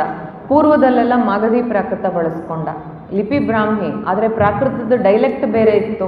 ಪಶ್ಚಿಮದಲ್ಲಿ ಪ್ರಾಕೃತ ಬೇರೆ ಆಯಿತು. ನೀವು ಶಾಬಾಸ್ ಗಡಿ ಹತ್ರ ಹೋದರೆ ಅಲ್ಲಿ ಗ್ರೀಕರು ತುಂಬ ಇದ್ದರು. ಖರೋಷ್ಠಿ ಲಿಪಿ ಅಲ್ಲಿತ್ತು, ಅರಮೈಕ್ ಭಾಷೆ ಇತ್ತು. ಅವನು ಅದರಲ್ಲಿ ಬರೆಸ್ದ. ಅವನಿಗೆ ತನ್ನ ಹೆಸರು ಉಳಿಬೇಕು. ಇದು ಡೇರಿಯಸ್ನ ವಿಷನ್ನೇನೆ. ನಾನು ಉಳಿಬೇಕು, ನನ್ನ 1000 ವರ್ಷಗಳ ನಂತರವೂ ಇಂಥ ಒಳ್ಳೆ ರಾಜ ಬದುಕಿದ್ದ. ಈಗ ಯಾರು ತಮ್ಮ ಆತ್ಮಕಥೆಯಲ್ಲಿ ಪ್ರಾಮಾಣಿಕವಾಗಿ 100% ಸತ್ಯ ಬರೀತಾರೆ? ಇದು ಒಂದು ರೀತಿ ಆತ್ಮಕಥೆನೇ. ನಾನು ಒಳ್ಳೆಯವನು. ನಿಮ್ಮ ಭಾಷೆಯಲ್ಲಿ ಹೇಳಿದ್ರೆ ನಿಮ್ಗೆ ಅರ್ಥ ಆಗುತ್ತಾ? ತೋಳಿ, ತಮಿಳಲ್ಲೂ ನಾವು ಒಳ್ಳೆಯವನು, ತೆಲುಗುಲ್ಲೂ ಒಳ್ಳೆಯವನು, ಕನ್ನಡದಲ್ಲೂ ಒಳ್ಳೆಯವನು. ಅವನು ಅಷ್ಟೇ ಮಾಡಿರೋದು. ಯಾವುದರಲ್ಲಿ? ಎಲ್ಲ ಶಾಸನದಲ್ಲೂ ತಾನು ಬಹಳ ಒಳ್ಳೆಯವನು, ತಾನು ಧರ್ಮಿಷ್ಠ ರಾಜ. ಇದನ್ನೇ ಖಾರವೇಲ ಇವನು ಏನು 33 ಶಾಸನಗಳು ತಿಣುಕಿ ಹೇಳ್ತಾನೋ, ಖಾರವೇಲ ಅದನ್ನು ಸುಮಾರು 29 ಲೈನ್ನಲ್ಲಿ ಹೇಳ್ಬಿಟ್ಟಿದ್ದಾನೆ. ನಾನು ಧರ್ಮರಾಜ, ಮುಗ್ದೋಯ್ತು. ನಾನು ಭಿಕ್ಕು ರಾಜ, ನಾನು ಜ್ಞಾನಿ ರಾಜ, ನಾನು ಕ್ಷೇಮರಾಜ. ಖಾರವೇಲ ನೋಡ್ದ, ಇಷ್ಟೊಂದು ಕಾಪೀಸ್ ಯಾಕೆ ಮಾಡಿಸ್ಬೇಕು? ಡೇರಿಯಸ್ಸು ಹೀಗೆ ಮಾಡ್ದ. ಬಂಡೆ ಮೇಲೊಂದು, ಬೇರೆ ಬೇರೆ ಕಡೆ ಅದರದ್ದು ಪ್ರತಿಗಳು. ಅಶೋಕನು ತುಂಬ ಕಡೆ ಪ್ರತಿಗಳು ಮಾಡಿಸ್ಬಿಟ್ಟಿದ್ದಾನೆ, ಅದೆಲ್ಲ ಕಾಪಿ. ಅದಕ್ಕೆ ಇವನು ಖಾರವೇಲ ಕಾಪಿ ಗೀಪಿ ಏನೂ ಇಲ್ಲ, ತುಂಬ ಸಂಕ್ಷಿಪ್ತವಾಗಿ. ಈಗ ನಮ್ದು ಹೇಗೆ ಇಂಪ್ರೊವೈಸ್ ಆಗುತ್ತೆ ನೋಡಿ, ಬರ್ತಾ ಅವನು ಒಂದೊಂದೇ ಪದದಲ್ಲಿ ಎಲ್ಲ ಹೇಳ್ಬಿಟ್ಟ. ಸೊ ಇವರೆಲ್ಲ ಧರ್ಮರಾಜರೇ, ಎಲ್ಲರೂ ತಮ್ಮ ಅಂದರೆ ಆಗ ಸ್ವಧರ್ಮಕ್ಕೆ ಬಹಳ ಒತ್ತಿತ್ತಲ್ಲ. ಮತ್ತು ಧರ್ಮ ಎಲ್ಲರದು ಜೀವನದ ಅಂಗವಾಗಿತ್ತು ಆಗ. ಶೂದ್ರನಿಗೂ ಧರ್ಮ ಅದೇ ಒಂದು ಧರ್ಮ, ಬ್ರಾಹ್ಮಣನಿಗೆ ಧರ್ಮ, ವೈಶ್ಯನಿಗೆ ಧರ್ಮ, ಕ್ಷತ್ರಿಯನಿಗೆ ಧರ್ಮ. ನಾನು ನನ್ನ ಧರ್ಮ ಪಾಲಿಸ್ತಾ ಇದ್ದೀನಪ್ಪ ಅಂದಿದ್ದಾನೆ ಅಶೋಕ. ಅದಕ್ಕಿಂತ ಹೆಚ್ಚಿಗೆ ಅವನು ಇನ್ನೇನು ಹೇಳಿಲ್ಲ. ರಾಶಿಯ ಪದ ನನ್ನ ಅಭಿಪ್ರಾಯದಲ್ಲಿ ಅಶೋಕ ಅತಿ ಧರ್ಮಿಷ್ಠ ರಾಜ ಅಂತ ನಾನು ಅಭಿಪ್ರಾಯ ಹೇಳಿದ್ವಿ. ಪ್ರತಿ ಶಾಸನದಲ್ಲಿ ಈ ಆಶಯ ಕಂಡು ಬರ್ತಿದೆ. ಅತಿ ಧರ್ಮ ವ್ಯಾಮೋಹನೇ ಅಂತಹ ಒಂದು ಬೃಹತ್ ಸಾಮ್ರಾಜ್ಯ ಅವರಿಗೆ ಕಾರಣವಾಯಿತು ಅಂತ ನನ್ನ ಅಭಿಪ್ರಾಯ. ಅದಕ್ಕೆ ನಮ್ಮ ಅಭಿಪ್ರಾಯ. ನಿಮ್ಮ ಅಭಿಪ್ರಾಯ ನೀವು ರೂಪಿಸ್ಕೊಳ್ಳೋಕೆ ಮುಂಚೆ ನೀವು ಒಂದು ಸ್ವಲ್ಪ ಅರ್ಥಶಾಸ್ತ್ರ ಓದಬೇಕು. ಅದರಲ್ಲಿ 13ನೇ ಅಧಿಕರಣ ಲಬ್ಧ ಪ್ರಶಮನ ಅಂತಲೇ ಇದೆ. ಒಂದು ರಾಜ್ಯವನ್ನು ನೀವು ನಿಯಂತ್ರಿಸಬೇಕಾದ್ರೆ ನೀವು ಎಷ್ಟು ಶಾಂತರಾಗಿರಬೇಕು ಅನ್ನೋದು ಮುಖ್ಯ ಆಗುತ್ತೆ. ನಿಮಗೆ ಅದು ಕೈಗೆ ಸಿಗೋವರೆಗೂ ನೀವೇನೇನಾದ್ರು ಕುಣಿದಾಡ್ಬೋದು. ಕೈಗೆ ಸಿಕ್ಕ ಮೇಲೆ ಆ ಜನರ ಪ್ರೀತಿ ಗಳಿಸ್ಕೋಬೇಕಾಗತ್ತೆ ಅಲ್ವೇ? ಈಗ ಪ್ರಧಾನಿಯಾಗಿ ಎಲೆಕ್ಟ್ ಆದವ್ರು ಎಲ್ಲರನ್ನೂ ಅಪ್ಪೀಸ್ ಯಾಕೆ ಮಾಡ್ತಾರೆ? ಮುಂದಿನ ಸಲ ವೋಟ್ ಹಾಕಲೇಬೇಕು. ನಾನು ಮಾಡಿಬಿಟ್ಟಿದ್ದೀನಿ, ನಾನು ಗೆದ್ದುಬಿಟ್ಟಿದ್ದೀನಿ ಅಂದರೆ ಎಲ್ಲರನ್ನೂ ಓಲೈಸ್ತಾರಲ್ಲ ದಿನ ಬೆಳಗಾದರೆ. ಓಲೈಕೆ ಇವರು ಮಾಡಲೇಬೇಕಾಗಿತ್ತು. ಇಲ್ಲದೆ ಹೋದರೆ ದುಷ್ಟ ರಾಜನನ್ನು ಕೊಂದರೆ ಅದಕ್ಕೆ ಶಿಕ್ಷೆ ಇಲ್ಲ ಅರ್ಥಶಾಸ್ತ್ರದಲ್ಲಿ. ರಾಜ ಜನಪರ ಅಲ್ಲ, ಅಭಿವೃದ್ಧಿ ಪರ ಅಲ್ಲ ಅಂದ್ರೆ ಅವನನ್ನು ಕೊಲ್ಬೋದಾಗಿತ್ತು. ಅಷ್ಟು ಅರ್ಥಶಾಸ್ತ್ರ ನೇರವಾಗಿ ಹೇಳ್ತಾರೆ ಆಚಾರ್ಯ ಕೌಟಿಲ್ಯರು. ಅದರಿಂದ ಇಲ್ಲಿ ಧರ್ಮ ಅತಿಯಾಗಕ್ಕೆ ಅವಕಾಶ ಇರಲಿಲ್ಲ. ನಮ್ಮ ಅಹಲ್ಯಾಬಾಯಿ ಎಷ್ಟು ದಾನ ಧರ್ಮ ಮಾಡಿದ್ದಾರೆ, ಆಕೆ ಎಷ್ಟು ಶಾಂತವಾಗಿ ನಡ್ಕೊಂಡಿದ್ದಾರೆ. ನೀವು ಅವ್ರ ವ್ಯಕ್ತಿತ್ವವನ್ನು ಒಂದು ಸಲ ನೋಡಿ. ಇವನು ಅಷ್ಟೊಂದು ಶಾಂತಿಪ್ರಿಯ ಅಲ್ಲ ಇವನು. ನಾ ಹೇಳಿದ್ನಲ್ಲ, ಕಲಿಂಗದ ವಿಶೇಷ 2 ಎಡಿಕ್ಟ್ಸ್ ಇದೆ ಅಂತ ಹೇಳಿದ್ನಲ್ಲ, ಅಲ್ಲಿ ಹೇಳ್ತಾನೆ ಒಂದು ರಾಜ್ಯ ನಮ್ಮ ಕೈಗೆ ಬಂದಮೇಲೆ ಅಲ್ಲಿ ಪರಿಕ್ಲೇಶ ಆಗೇ ಆಗುತ್ತೆ. ಪರಿಕ್ಲೇಶ ಅಂದರೆ ಟಾರ್ಚರ್. ಇದನ್ನು ಇಂಗ್ಲೀಷ್ನಲ್ಲಿ ಮತ್ತೆ ಅನುವಾದ ಮಾಡಿದ್ರೆ ಬೇರೆ ಅರ್ಥ ಬರುತ್ತೆ. ಒಂದು ರಾಜ್ಯವನ್ನು ನಿಯಂತ್ರಣಕ್ಕೆ ತೊಗೊಂಡ್ಮೇಲೆ ಅಲ್ಲಿ ಬಂಧನ ಪರಿಕ್ಲೇಶ ಎಲ್ಲ ಆಗಲೇಬೇಕು ಅಂತಾನೆ. ಯಾಕಾಗಬೇಕು? ನೀ ಯಾಕೆ ಸಮಾಧಾನದಿಂದ ಅವ್ರಿಗೆ ಹೇಳಲ್ಲ? ಇದೆಲ್ಲ ತುಂಬ ಹಿಡನ್ ಅಂತೀವಲ್ಲ, ಸೂಕ್ಷ್ಮವಾಗಿ ಔಸಿಟ್ಟಿದ್ದಾನೆ ಅದರಲ್ಲಿ. ಆಮೇಲೆ ಆಟವಿಕರು ಅವನನ್ನು ಕೊನೆಯವರೆಗೂ ಕಾಡಿಸ್ತಾರೆ. 8ನೇ ವರ್ಷದಲ್ಲಿ ಯುದ್ಧ ಆಗೋದು, 13ನೇ ವರ್ಷ ಆದಮೇಲೆ ಈ ಕಲಿಂಗದ ಎಡಿಕ್ಟ್ಸ್ ಬರ್ಸೋದು. ಇದರಲ್ಲೂ ಅವನಿನ್ನೂ ಆಟವಿಕರನ್ನ ನಿಯಂತ್ರಿಸೋಕ್ಕಾಗಿಲ್ಲ ಅನ್ನೋದು ತಿಳಿಯುತ್ತೆ. ಅದರಿಂದ ನನ್ನ ಕಾದಂಬರಿಯಲ್ಲಿ ಆಟವಿಕರನ್ನು ನಾನು ತಂದಿರೋದು ಅದೇ ಕಾರಣಕ್ಕೆ. ಅವನಿನ್ನೂ ಆಟವಿಕರನ್ನ ನಿರ್ವಹಿಸೋಕ್ಕೆ ಕಷ್ಟಪಡ್ತಾ ಇರ್ತಾನೆ. ಅವ್ರನ್ನ ಹೇಳ್ತಾನೆ, ನೀವು ನನ್ನ ಮಾತು ಕೇಳದೆ ಇದ್ರೆ ನಾನು ಕ್ಷಮ್ಯವಾದದ್ದನ್ನು ಮಾತ್ರ ಕ್ಷಮಿಸುತ್ತೇನೆ ಅಂತಾನೆ. ಕ್ಷಮ್ಯವಾದದ್ದು ಕ್ಷಮಿಸಕ್ಕೆ ನೀನೇ ಆಗಬೇಕಾ? ನಾವು ಕ್ಷಮಿಸ್ತೀವಿ, ಸ್ವಲ್ಪ ಹೆಚ್ಚಿಗೆ ಕ್ಷಮೆ ಕೊಡು. ಇಲ್ಲ, ಕ್ಷಮ್ಯವಾದದ್ದನ್ನೆಲ್ಲ ಕ್ಷಮಿಸುತ್ತೇನೆ. ಇದು ತುಂಬ ಅವನು ವರ್ಡ್ ಪ್ಲೇ ಅಂತ ಹೇಳ್ತೀವಲ್ಲ, ಹಾಗೆ ಮಾಡ್ತಾನೆ. ಧರ್ಮ ಎಲ್ಲೂ ಅತಿ ಆಗಲಿಲ್ಲ. ಆಮೇಲೆ ರಾಜಧರ್ಮಕ್ಕೆ ಏನೇನು ಬೇಕೋ ಅವನು ಅದನ್ನೆಲ್ಲ ಮಾಡಿದ್ದಾನೆ ಅಂತ ತಿಳಿಯುತ್ತೆ. ನಾವು ಅಂದ್ಕೊಂಡ ಹಾಗೆ ಯಾವಾಗಲೂ ಕೋಪದಲ್ಲೇ ಇರಬೇಕು ಆ ಅಗತ್ಯ ಇಲ್ಲ. ನಾವು ಅವ್ರನ್ನ ಅಪೀಸ್ ಮಾಡಿ ದಾನ ಧರ್ಮ ಎಲ್ಲ ಬಹಳ ಮಾಡ್ತಾನೆ. ಎಲ್ಲರದ್ದು ಸುಖ ಸಮೃದ್ಧಿ ಎಲ್ಲ ಕಡೆನೂ ಇರಬೇಕು, ಯಾವುದ್ರದ್ದು ಕೊರತೆ ಆಗಬಾರ್ದು. ಇದೆಲ್ಲ ನಿಜ. ಮತ್ತು ಬರೆಯುವಾಗ ಅವ್ನು ಪ್ರಾಮಾಣಿಕವಾಗಿ ಬರೆಸಿದ್ದಾನೆ ಅಂತ ಅನ್ಸಲ್ಲ. ನಾನು ಆಗಲೇ ಹೇಳಿದ್ನಲ್ಲ, ನೀನು ಶಿಲೆ ಮೇಲೆ ಬರೆಸ್ತಾ ಇರುವಾಗ ಮುಂದಿನ 2,500-3 ಸಾವಿರ ವರ್ಷ ಇದಿದೆ ಅನ್ನುವಾಗ ನಾಳೆ ಓದೋರಿಗೆ ನನ್ನ ಬಗ್ಗೆ ಏನು ಅಭಿಪ್ರಾಯ ಬರುತ್ತೆ? ನಾನೀಗ ಆತ್ಮಕಥೆ ಬರ್ಸಿದ್ರೆ ನಾಳೆ ನನ್ನ ಮಕ್ಕಳು ಮೊಮ್ಮಕ್ಕಳು ಇನ್ಯಾರೋ ನಂಗೆ ಸರ್ಟಿಫಿಕೇಟ್ ಕೊಡಬೇಕಲ್ವೇ? ಇಲ್ಲದೇ ಶಿಲೆ ಮೇಲೆ ಯಾಕೆ ಬರ್ಸ್ಬೇಕು ಅಷ್ಟು ಕಷ್ಟಪಟ್ಟು? ಯಾವುದೋ ಪ್ರಾಣಿ ಚರ್ಮದ ಮೇಲೆ ಬರ್ಸಿಡ್ಬೋದಾಗಿತ್ತಲ್ಲ. ಡೇರಿಯಸ್ ಏನೇನು ಮಾಡಿದಾನೋ ಇವನು ಅದೇ ಥರ ಮಾಡಿದ್ದಾನೆ. ಅದರಿಂದ ಅಲ್ಲಿ ನಮಗೆ ಧರ್ಮ ಅಂದ ತಕ್ಷಣ ನಮ್ಮ ಮನಸ್ಸು ಒಂಥರ ಆರ್ದ್ರವಾಗ್ಬಿಡುತ್ತೆ. ಆದರೆ ಎಡಿಕ್ಟ್ಸ್ನ ಪೂರ್ತಿ ಓದಿದಾಗ ಎಲ್ಲ ಅರ್ಥದಲ್ಲೂ ಧರ್ಮ ಪಾಲಿಸಿದ್ದಾನೆ. ಎಲ್ಲಿ ಶಿಕ್ಷೆ ಬೇಕೋ ಶಿಕ್ಷೆ. ಇನ್ನೊಂದು ಬಹಳ ಮುಖ್ಯವಾದ ಉದಾಹರಣೆ, ಅರ್ಥಶಾಸ್ತ್ರ ಬಂಧನದಲ್ಲಿ ಇರ್ತಾರಲ್ಲ ಕಾರಾಗೃಹದಲ್ಲಿ, ಅವರನ್ನು ಪದೇ ಪದೇ ಬಿಡುಗಡೆ ಮಾಡು ಅಂತ ಹೇಳುತ್ತೆ. ರಾಜನ ಜನ್ಮ ನಕ್ಷತ್ರದಂದು ಬಿಡುಗಡೆ ಮಾಡಿ, ಹುಣ್ಣಿಮೆ ದಿನ ಬಿಡುಗಡೆ ಮಾಡಿ, ಅಥವಾ ದುಡ್ಡಿಸ್ಕೊಂಡು ಅವರನ್ನು ಬಿಡುಗಡೆ ಮಾಡಿ ಕಾರಾಗೃಹದಲ್ಲಿ ಇಡಬೇಡಿ ಅನ್ನತ್ತೆ. ಇವನು 26 ವರ್ಷ ಆದಾಗ ಬರ್ಸ್ತಾನೆ ಶಾಸನ. 26 ವರ್ಷ ಆಗಿದೆ, ಇಲ್ಲಿವರೆಗೂ 25 ಬಂಧ ಮೋಕ್ಷಗಳನ್ನು ನೆರವೇರಿಸಿದ್ದೇನೆ ಅಂತಾನೆ. ಅಂದ್ರೆ ಏನೋ ವರ್ಷಕ್ಕೆ ಒಂದೇ ಸಲ ಬಿಡ್ತಾ ಇದ್ದಾನೆ. ಎಷ್ಟೋ ಕಡೆ ಅರ್ಥಶಾಸ್ತ್ರನ ಅವ್ನು ಮೀರ್ಬಿಟ್ಟಿದ್ದಾನೆ. ಬಹಳ ಅವ್ನು ವಿಧೇಯನಾಗಿ ಪಾಲಿಸಿಲ್ಲ. ಅವ್ನು ವಿಧೇಯ ಅಲ್ಲ ಅನ್ನೋದನ್ನು ಓದಿದ್ರೆ ಅರ್ಥ ಆಗುತ್ತೆ.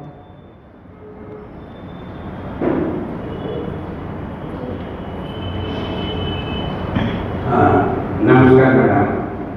ಮತ್ತು ಇಲ್ಲಿ ಬಿಜಾಪುರ ಬಂದಿದ್ದಕ್ಕೆ ನಮ್ಗೆ ಭಾಳ ಸಂತೋಷ ಆಗಿದೆ, ಧನ್ಯವಾದ. ನಾನು ಹೆಚ್ಚಿನ ಕೊಡಿ. ನನ್ನ ಸಿಂಪಲ್ ಪ್ರಶ್ನೆ ಅಂದ್ರೆ, ಅಫ್ಕೋರ್ಸ್ ನಾವು ಸ್ವಲ್ಪ ಲೇಟಾಗಿ ಬಂದೆವು, ತಾವು ಹೇಳಿರ್ಬೇಕು, ನಮಗೂ ಸರಿಯಾಗಿ ಅರ್ಥ ಆಗಿಲ್ಲ. ತಾವು ಒಂದು ಈ ಕಾದಂಬರಿ ಬರೀಲಿಕ್ಕೆ ಒಂದು ವೈಯಕ್ತಿಕ ಉದ್ದೇಶ ಇದ್ದೇ ಇರ್ತದೆ, ಆದರೆ ಸಾಮಾಜಿಕ ಒಂದು ಉದ್ದೇಶ. ಅಫ್ಕೋರ್ಸ್ ನಾನು ಕಾದಂಬರಿ ಓದ್ತೀನಿ ಸ್ವಲ್ಪ ಅರ್ಥ ಆಗ್ಬೋದು, ಅದು ಬರೋಬ್ಬರಿ. ಆದರೂ ಅದಕ್ಕೂ ಮುಂಚೆ ನೇರವಾಗಿ ಹೇಳೋದಾದ್ರೆ ಸ್ವಲ್ಪದ್ರೊಳಗೆ ಅದು ಏನು ಒಂದು ಮೆಸೇಜ್ ಕೊಡ್ತದೆ ನಮ್ಗೆ, ಯಾಕೆ ನಾವು ಓದಬೇಕು? ನನ್ನ ಎಲ್ಲ ಕಾದಂಬರಿಗಳಲ್ಲೂ ನನ್ನನ್ನು ಯಾವ್ದು ತುಂಬ ಬಾಧಿಸುತ್ತೋ ನಾನು ಅದನ್ನು ಹುಡುಕೊಂಡು ಹೋಗ್ತೀನಿ. ಕಾಶ್ಮೀರದ್ದು ಮಾಡಿದಾಗ ಅದು ಪ್ರಕಟ ಆಗುತ್ತೆ ಅಥವಾ ಬರಹ ಪ್ರಕಟವಾಗಕ್ಕೆ ಯೋಗ್ಯವಾಗಿರುತ್ತೆ ಅಂತಲೂ ನಂಗೆ ಗೊತ್ತಿರಲಿಲ್ಲ. ಅದಕ್ಕೆ ಮುಂಚೆ ನಾನು ಅಲ್ಲಿ ಹೋದೆ, 2 ವಾರ ಇದ್ದೆ, ತುಂಬ ಅಧ್ಯಯನ ಮಾಡಿದೆ, ಬರೆದಿದ್ದು ಎಲ್ಲರಿಗೂ ಸ್ವೀಕೃತವಾಯಿತು. ಅವಸಾನ ಯಾವುದೋ ಸಾಮಾಜಿಕವಾದ ಸಂದೇಶ ಕೊಡೋಕ್ಕೆ ಬರೀಲಿಲ್ಲ. ಪಂಢರಪುರ ನನಗೆ ಆ ವಾರ್ಕರಿ ಸಂಪ್ರದಾಯ ಬಹಳ ಇಷ್ಟವಾಗಿತ್ತು. ಆಮೇಲೆ ಕಾಮಾಠಿಪುರ ಹಾಗೆ ಬರೆದೆ. ಯಾವುದಾದ್ರು ಒಂದು ವಸ್ತು ನಮ್ಮನ್ನು ತುಂಬ ಬಾಧಿಸಿದಾಗ ಅದಕ್ಕೆ ನಾನು ನ್ಯಾಯ ಕೊಡ್ತೀನಿ ಅಂತ ಅಲ್ಲ, ಅದರಲ್ಲಿರೋ ಸತ್ಯ ಏನು ಅಂತ ಅನ್ವೇಷಿಸಿ ನಾನು ಉತ್ತರ ಕಂಡುಕೊಳ್ಳೋದು ಮೊದಲನೇ ಸಮಾಧಾನ. ನನಗೆ ಕಂಡ ಉತ್ತರವನ್ನು ಬರಹ ರೂಪದಲ್ಲಿಟ್ಟು ಪ್ರಕಟಿಸೋದು ಇನ್ನೊಂದು. ಅದು ಓದಿದ ಮೇಲೆ ಈ ಮಾಗಧ ಅಂತೂ ಒಬ್ಬೊಬ್ಬರಿಗೆ ಒಂದೊಂದು ರೀತಿಯಲ್ಲಿ ಸಮಾಧಾನ. ಕೆಲವರಿಗೆ ಬುದ್ಧನದ ಅರ್ಥ ಆಯಿತು, ಕೆಲವರಿಗೆ ವಿಹಾರಗಳು ಯಾಕೆ ಪತನ ಆಯಿತು ಅನ್ನೋದು ಅರ್ಥ ಆಯಿತು, ಕೆಲವರಿಗೆ ಅಶೋಕನ ಎಡಿಕ್ಟ್ಸ್ನಿಂದ ನಮಗೊಂದು ಪಠ್ಯದಲ್ಲಿ ಏನು ಹೇಳ್ಕೊಟ್ಕೊಂಡು ಬಂದಿದ್ರೋ ಕಡೆ ಪಕ್ಷ ಅವನು ಅಂಥವನಲ್ಲ, ಕೊನೆಗೆ ಯಾಕೆ ಅವನ ಮೌರ್ಯವಂಶ ಅವನ ನಂತರ ಪತನ ಆಯಿತು ಅನ್ನೋದು ನಾವು ಈಗಲೇ ಊಹಿಸೋಕ್ಕೆ ಸಾಧ್ಯ ಇಲ್ಲ. ಆದರೆ 27 ವರ್ಷ ಬಹಳ ಚೆನ್ನಾಗಿ ಆಳ್ದ, ಧರ್ಮನೂ ಇತ್ತು, ಎಲ್ಲ ಇತ್ತು. ಅವ್ರವ್ರಿಗೆ ಬೇಕಾದ ಭಾವನೆಗಳು ಅಥವಾ ಅವ್ರವ್ರಿಗೆ ಬೇಕಾದ ಸತ್ಯಗಳು ತಿಳಿತಾ ಇದೆ ಅಂತ ನನಗನ್ಸುತ್ತೆ. ನನಗೆ ಈ ಇಡೀ ಸತ್ಯಾನ್ವೇಷಣೆ ನನಗೆ ಬಹಳ ಆನಂದ ಕೊಟ್ಟಿದೆ. ಅದರಿಂದ ಅದೇ ಆನಂದ ಓದುಗರಿಗೂ ಸಿಗುತ್ತೆ ಅನ್ನೋ ನಿರೀಕ್ಷೆಯಲ್ಲಿ ನಾನು ಬರೆದೆ. ಆದರೆ ಇಷ್ಟು ಬೇಗ ಅದು ಪ್ರಕಟವಾದ ವಾರದಲ್ಲೇ ಮರುಮುದ್ರಣಕ್ಕೆ ಬರೋದು, ಇಷ್ಟು ದೀರ್ಘ ಕಾದಂಬರಿ ನಾನು ನಿರೀಕ್ಷೆನೇ ಮಾಡಿರಲಿಲ್ಲ. ಅಂದರೆ ಜನರಿಗೆ ನಾವು ಏನಾದರೂ ಪ್ರಾಮಾಣಿಕವಾಗಿ ಒಂಥರ ಅಂತರಂಗದಿಂದ ಮಾಡಿ ಕೊಟ್ಟರೆ ಅದನ್ನು ತುಂಬ ಚೆನ್ನಾಗಿ ಸ್ವೀಕರಿಸ್ತಾರೆ ಅನ್ನೋದು ನನಗೆ ಮತ್ತೆ ಇದಾಯಿತು, ಸಿದ್ಧವಾಯಿತು. ಅದರಿಂದ ಎಲ್ಲ ಪ್ರಾಜ್ಞ ಓದುಗರಿಗೂ ನಾನು ಋಣಿ. ಕೊನೆಯ ಪ್ರಶ್ನೆ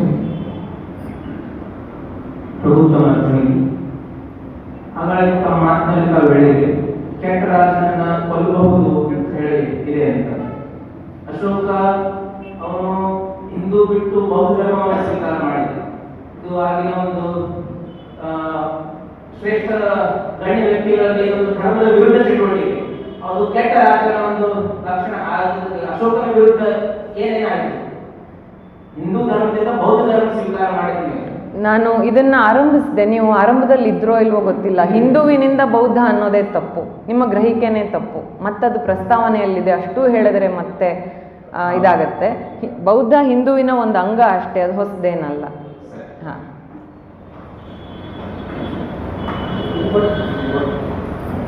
ನಾವು ಶಾಲೆಯಲ್ಲಿ ಕಲಿತಿದ್ದು ಕಳಿಂಗ ವಾರ ಆದಮೇಲೆ ಅಶೋಕ ಪಶ್ಚಾತ್ತಾಪಟ್ಟು ಬೌದ್ಧ ಧರ್ಮ ಸ್ವೀಕರಿಸಿದಾಗ್ತಾರೆ. ಆದ್ರೆ ನಾವು ಈಗೇನು ಮಾಡ್ತಾ ಇದ್ದೀವಿ, ಕಳಿಂಗ ವಾರ ಆಗೋದಕ್ಕಿಂತ 4 ವರ್ಷ ಮೊದಲೇ ಅಶೋಕ ಬೌದ್ಧ ಧರ್ಮ ಸ್ವೀಕರಿಸಿದ್ದಾರೆ. ಯಾವ ಸತ್ಯ? ಅಶೋಕ ಬೌದ್ಧ ಧರ್ಮ ಸ್ವೀಕರಿಸಿದ್ನೇ ಇಲ್ವೋ ಅನ್ನೋದೇ ಅನುಮಾನ. ಅವನು ಎಲ್ಲರನ್ನು ಅವನೆಲ್ಲೂ ಭಿಕ್ಕು ಆಗಲಿಲ್ಲ. ನಾನು ಆಗಲೇ ಹೇಳಿದೆ, ಎಲ್ಲೂ ಭಿಕ್ಕುವಿನ ಪೋಷಾಕಿನ ಯಾವ ಶಿಲ್ಪನೂ ಭಾರತದಲ್ಲಾಗಲಿ ಜಗತ್ತಿನಲ್ಲಾಗಲಿ ಯಾವುದೂ ಇಲ್ಲ. ಅವನೊಬ್ಬನೇ ಅಲ್ಲ, ಅವನ ಕಾಲದ ಯಾವ ರಾಜರದೂ ಇಲ್ಲ. ಪ್ರಸೇನಜಿತ್ತ, ಬಿಂಬಿಸಾರ, ಅಜಾತಶತ್ರು, ಅಶೋಕ ವಿಹಾರಕ್ಕೆ ಹೋಗ್ತಾ ಇದ್ರು, ಅವ್ರಿಗೂ ನಮಸ್ಕಾರ ಮಾಡಿ ಬರ್ತಿದ್ರು. ಬುದ್ಧನ ಬಗ್ಗೆ ವಿಶೇಷ ಪ್ರೀತಿ ಇತ್ತು ಅವನಿಗೆ. ಅದರಿಂದ ಅವನು ಭಿಕ್ಕುಗಳನ್ನೆಲ್ಲ ನೀವೆಲ್ಲ ಒಗ್ಗಟ್ಟಾಗಿರಬೇಕು, ವಿಹಾರ ಚೆನ್ನಾಗಿರಬೇಕು, ಕೊನೆಯವರೆಗಿರಬೇಕು ಅಂತ ಹೇಳ್ತಾನೆ. ಆ ಪ್ರೀತಿ ನಾನು ಈಗಿನ ಉದಾಹರಣೆನೂ ಕೊಟ್ಟೆ. ಹಾಗೆ ನಮ್ಮನೇಲಿ ಹಬ್ಬ ಹರಿದಿನ ಮಾಡ್ತೀವಿ ಅಂದ್ಬಿಟ್ಟು ಸದ್ಗುರು ಮಾತು ಕೇಳಕ್ಕೆ ಹೋಗಲ್ಲ ಅಂತೇನಿಲ್ಲ. ರವಿಶಂಕರ್ ಹತ್ರ ಹೋಗಿ ನಾವು ಸುದರ್ಶನ ಕ್ರಿಯಾ ಕಲ್ತ್ಕೊಂಡ್ಬರ್ತೀವಿ, ನಮ್ಮ ಕೆಲಸನೂ ಮಾಡ್ತೀವಿ. ನಮ್ಮ ಜೀವನ ಸುಲಭಗೊಳಿಸೋದಕ್ಕೆ, ನಮ್ಮ ಕಷ್ಟಗಳನ್ನು ಅಥವಾ ನಮಗೊಂದು ಮನಸ್ಸಿನ ಸಮಾಧಾನ ನೀಡೋದಕ್ಕೆ ಏನು ಬೇಕಾಗಿತ್ತೋ ಅವನ ಪಾತ್ರವನ್ನು ಮಾಡಿರಬಹುದು. ಮತ್ತು ನನಗೆ ಇನ್ನೊಂದು ನನ್ನ ಊಹೆ, ಅದು ಕಾದಂಬರಿಯಲ್ಲೂ ತಂದಿದ್ದೀನಿ. ಮಗಧದ ರಾಜ ಬಿಂಬಿಸಾರ ಮೊದಲು ಬುದ್ಧನಿಗೆ ವಿಹಾರ ಕೊಟ್ಟವನು, ಅವನ ಪೋಷಕ. ತಾನೂ ಮಗಧ ರಾಜನೇ ಅಶೋಕ. ಅದರಿಂದ ಅದೂ ಒಂದು ಅವನ ಮೇಲೆ ಭಾರ ಇತ್ತೆ. ಯಾಕೆಂದರೆ ಅಶೋಕನ ಕಾಲ ಬರೋ ಹೊತ್ತಿಗೆ ಬಹಳ ಕ್ಷೀಣಿಸ್ಬಿಟ್ಟಿತ್ತು ಬೌದ್ಧ ಮತ. ರಾಜಾಶ್ರಯದಲ್ಲೇ ನಡೀತಾ ಇದ್ದಿದ್ದರಿಂದ ಮುಂದೆನೂ ಅವರಿಗೆ ಅಶೋಕನ ಅಗತ್ಯ ಎಷ್ಟಿತ್ತು ಬೌದ್ಧರಿಗೆ ಅಂದರೆ, ತಮ್ಮ ಸಂಗೀತಿಗಳು ಅಂದರೆ ಸಭೆ ನಿಯಮಗಳು ಸುತ್ತಗಳೆಲ್ಲ ಇವೆಯಲ್ಲ, ಅವುಗಳನ್ನು ಅವರು ಪುನರಾವಲೋಕನ ಮಾಡ್ತಾ ಇದ್ದಿದ್ದು ಸಭೆಯೆಲ್ಲ ರಾಜರಾಶ್ರಯದಲ್ಲೇ ನಡೀತು. ಅಂದರೆ ಅವ್ರಿಗೆ ರಾಜರೇ ಬೇಕು ಎಲ್ಲದಕ್ಕೂ. ರಾಜನಿಲ್ಲದೆ ಅವ್ರಿಗೆ ಅಸ್ತಿತ್ವವೇ ಇಲ್ಲ. 3ನೇ ಸಂಗೀತಿ ಅಶೋಕನ ಆಶ್ರಯದಲ್ಲಿ ನಡೀತು ಅಂತ ಬರ್ಕೋತಾರೆ, ಅವನು ಎಲ್ಲೂ ಬರೆಯೋದೇ ಇಲ್ಲ. ಮತ್ತು ಕಳಿಂಗ ಯುದ್ಧದ ಉಲ್ಲೇಖವೇ ಇಲ್ಲ ಬೌದ್ಧ ಗ್ರಂಥಗಳಲ್ಲಿ. ಯಾಕೆ ಅಶೋಕ ಬೌದ್ಧ ಆದ ಅನ್ನೋಕ್ಕೆ ಸಿಂಹಳದವ್ರದ್ದೊಂದು ಕಥೆ, ಭಾರತದೊಂದು ಕಥೆ, 2 ಗ್ರಂಥಗಳಿವೆ. ಭಾರತದಲ್ಲಿ ಅಶೋಕಾವಧಾನ ಸಂಸ್ಕೃತದ್ದು, ಸಿಂಹಳದಲ್ಲಿ ಪಾಲಿ ದೀಪವಂಶ ಮಹಾವಂಶ. ಇವೆಲ್ಲ 2ನೇ ಕ್ರಿಸ್ತ ಶಕ 2ನೇ ಶತಮಾನ 4ನೇ ಶತಮಾನದಲ್ಲಿ ರಚಿಸಿದ್ದು. ಅಶೋಕನ ವರ್ಷನ್ಗೂ ಅವುಗಳದಕ್ಕೂ ತಾಳೆನೇ ಆಗೋಲ್ಲ. ಅವ್ರು ಹೇಳೋ ಮಹಿಂದ ಸಂಘಮಿತ್ರೆಯರನ್ನ ಅಶೋಕ ತನ್ನ ಎಡಿಕ್ಟ್ಸ್ನಲ್ಲಿ ತರೋದಿಲ್ಲ. ಅವನು ತರೋದು ಒಬ್ಬಳೇ ರಾಣಿ ಚಾರುವಾಕಿ, ಒಂದೇ ಮಗು ತಿವರ. ನಾನು ಅವರಿಬ್ಬರನ್ನೇ ಎಡಿಕ್ಟ್ಸಲ್ಲಿ ತೋರಿಸಿರೋದು. ಅದರಿಂದ ಇದು ಒಂದಕ್ಕೊಂದು ಹೊಂದೋದೇ ಇಲ್ಲ. ಅವನು ಎಷ್ಟರ ಮಟ್ಟಿಗೆ ಬುದ್ಧನನ್ನು ಅವನು ಬಹಳ ಇಷ್ಟಪಡ್ತಿದ್ದ, ಗೌರವಿಸ್ತಿದ್ದ. ಹೇಳಿದ್ನಲ್ಲ, ಸಂಬೋಧಿಗೆ ಹೋಗಿ ಬಂದ ತಕ್ಷಣ ಮಾಡಿದ ಮೊದಲ ಕೆಲಸ ಬ್ರಾಹ್ಮಣ ಶ್ರಮಣರಿಗೆ ದಾನ. ಬರೀ ಶ್ರಮಣರಿಗೆ ದಾನ ಅಂದಿದ್ರೆ ಅರ್ಥ ಆಗೋದು. ಸಂಬೋಧಿ ಏನೋ ಬುದ್ಧನಿಗೆ ಬೋಧಿಯಾದ ಸ್ಥಳ. ಅಲ್ಲಿಂದ ಬಂದಮೇಲೆ ನೀನು ಬ್ರಾಹ್ಮಣರಿಗೆ ಯಾಕೆ ಮಾಡಬೇಕು? ನೀನು ಎಡಿಕ್ಟ್ಸಲ್ಲಿ ಬ್ರಾಹ್ಮಣ ಶ್ರಮಣ ಯಾಕೆ ಜೋಡಿ ಪದವಾಗಿ ಬಳಸ್ತೀಯ? ಯಾಕೆಂದರೆ ಬುದ್ಧ ಉದ್ದಕ್ಕೂ ಅದನ್ನೇ ಮಾಡ್ತಾನೆ. ಬುದ್ಧನಿಗೆ ಎಷ್ಟು ಬ್ರಾಹ್ಮಣರು ಅಂದರೆ ಪ್ರೀತಿ ಅಂದರೆ, ದೀಕ್ಷೆ ಕೊಡುವಾಗ ಉಪಸಂಪದ ಅಂತಾರೆ. ಭಿಕ್ಕು ಆಗೋದು ಉಪಸಂಪದ ಅನ್ನೋ ಪ್ರಕ್ರಿಯೆ. ಅದಕ್ಕೆ ಮುಂಚೆ ಪರಿವಾಸ ಅಂತ ಪ್ರೊಬೇಷನ್ ಇರುತ್ತೆ ಕೆಲವು ತಿಂಗಳು. ವಿನಯ ಪಿಟಕದಲ್ಲಿ ರಾಹುಲ್ ಸಾಂಕೃತ್ಯಾಯನರು ಬರೆದಿರುವ ವಿನಯ ಪಿಟಕ, ನಾನು ಅವ್ರದನ್ನೇ ಪೂರ್ತಿ ಆಧಾರವಾಗಿ ಇಟ್ಕೊಂಡಿದ್ದು. ಅದರಲ್ಲಿ ಹೇಳ್ತಾನೆ, ವಾನಪ್ರಸ್ಥಿಗಳು ಅಗ್ನಿಹೋತ್ರಿಗಳು ಬಂದರೆ ಅವ್ರಿಗೆ ಯಾವ ಪರಿವಾಸವೂ ಇಲ್ಲದೆ ತಕ್ಷಣ ದೀಕ್ಷೆ ನೀಡತಕ್ಕದ್ದು. ಯಾಕಂದ್ರೆ ಅವ್ರು ಈಗಾಗಲೇ ಕರ್ಮ ಸಿದ್ಧಾಂತವನ್ನು ಬಲ್ಲವರು, ಕರ್ಮಗಳನ್ನು ನಡೆಸ್ತಾ ಇರೋರು. ವಾನಪ್ರಸ್ಥಿಗಳು ಬಂದರೆ ದೀಕ್ಷೆ ನೀಡತಕ್ಕದ್ದು ತಕ್ಷಣ, ನೋ ಪ್ರೊಬೇಷನ್. ಮೂರನೇದು ಶಾಕ್ಯ ಗಣದವರು. ತನ್ನ ಗಣದ ಬಗ್ಗೆ ಇವನಿಗೆ ಬುದ್ಧನಿಗೆ ಬಹಳ ಹೆಮ್ಮೆ. ಶಾಕ್ಯ ಗಣದವರು ಬಂದರೆ ನನ್ನ ಜಾತಿಯವರೇ ಅಂತ ಬಳಸ್ತಾನೆ. ನನ್ನ ಜಾತಿಯವರೇ ಆದ ಕಾರಣದಿಂದ ಅವರಿಗೂ ತಕ್ಷಣ ಉಪಸಂಪದ ನೀಡತಕ್ಕದ್ದು. ಅದರಿಂದ ದೀಘನಿಕಾಯ ಅವನ ಸುತ್ತಗಳನ್ನೆಲ್ಲ ಓದ್ಬಿಟ್ರೆ ಅದು ಎಷ್ಟು ಬ್ರಾಹ್ಮಣ ಶ್ರಮಣ ಒಂಥರ ಹೊಸದುಕೊಂಡು ಬಿಟ್ಟಿದೆಯಲ್ಲ ಒಂದರೊಳಗೊಂದು. ಅಶೋಕನಿಗೂ ಬೇರೆ ಇದಿಲ್ಲ, ಅಂದರೆ ಆಗಿನ ಅದನ್ನೇ ಹೇಳಿದ್ದು, ಆಗಿನ ಮನಸ್ಥಿತಿನೇ ಹಾಗಿತ್ತು. ಇದೊಂದು ಹೊಸ ದರ್ಶನ, ಇದಕ್ಕೆ ಪೂರಕವಾಗಿ ನಡೀತಾ ಇದೆ. ಅದರಿಂದ ನಾನು ಇದಕ್ಕೆ ನೆರವು ನೀಡಬೇಕಾದ ನನ್ನ ಧರ್ಮ ಅಂತ ಭಾವಿಸಿರ್ಬಹುದು ಅವನು. ಯಾಕಂದರೆ ಎಲ್ಲ ರಾಜರು, ಜೈನ ರಾಜ ಖಾರವೇಲ ಸಹಿತ ಎಲ್ಲರಿಗೂ ದಾನ ಮಾಡ್ತಾನೆ, ಎಲ್ಲರಿಗೂ ಸೌಕರ್ಯ, ಎಲ್ಲರಿಗೂ ಅನ್ನಸತ್ರಗಳು. ಪ್ರಜಾಹಿತ ಅಂತಂದ್ಮೇಲೆ ಅವ್ರು ಯಾವ ದರ್ಶನದವರು ಯಾವ ಮತದವರಾಗಲಿ ಅವ್ರನ್ನ ಏಕರೀತಿಯಾಗಿ ಭಾವಿಸಲೇಬೇಕು.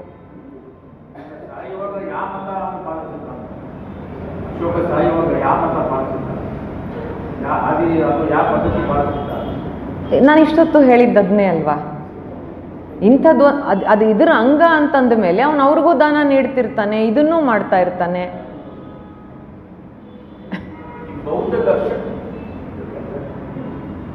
ಮೇಡಮ್ ಅವರು ನಾವು ಕಲ್ತಿದ್ದು ಅಶೋಕ ಬೌದ್ಧ ಧರ್ಮ ಸ್ವೀಕಾರ ಮಾಡಿದ ನಂತರ ಬೌದ್ಧ ಧರ್ಮ ಪ್ರಸಾರಕ್ಕಾಗಿ ಸಂಘಮಿತ್ರೆ ಮತ್ತು ಮಹೇಂದ್ರನನ್ನು ವಿದೇಶಕ್ಕೆ ಕೊಟ್ಟು ಕಳುಹಿಸಿದ. ಓದಿವಿ, ಶಿಕ್ಷಕರಾಗಿ ಮಕ್ಕಳಿಗೂ ಕಲಿಸಿ. ಹಾಗಾಗಿ ಪಠ್ಯ ಪುಸ್ತಕ ಮಂಡಳಿಗಳು ಇದನ್ನು ಇರಬೇಕಾದ್ರೆ ಒಂದು ಆಧಾರ ಅವ್ರಿಗೆ ಬೌದ್ಧ ಗ್ರಂಥಗಳ ಆಧಾರ.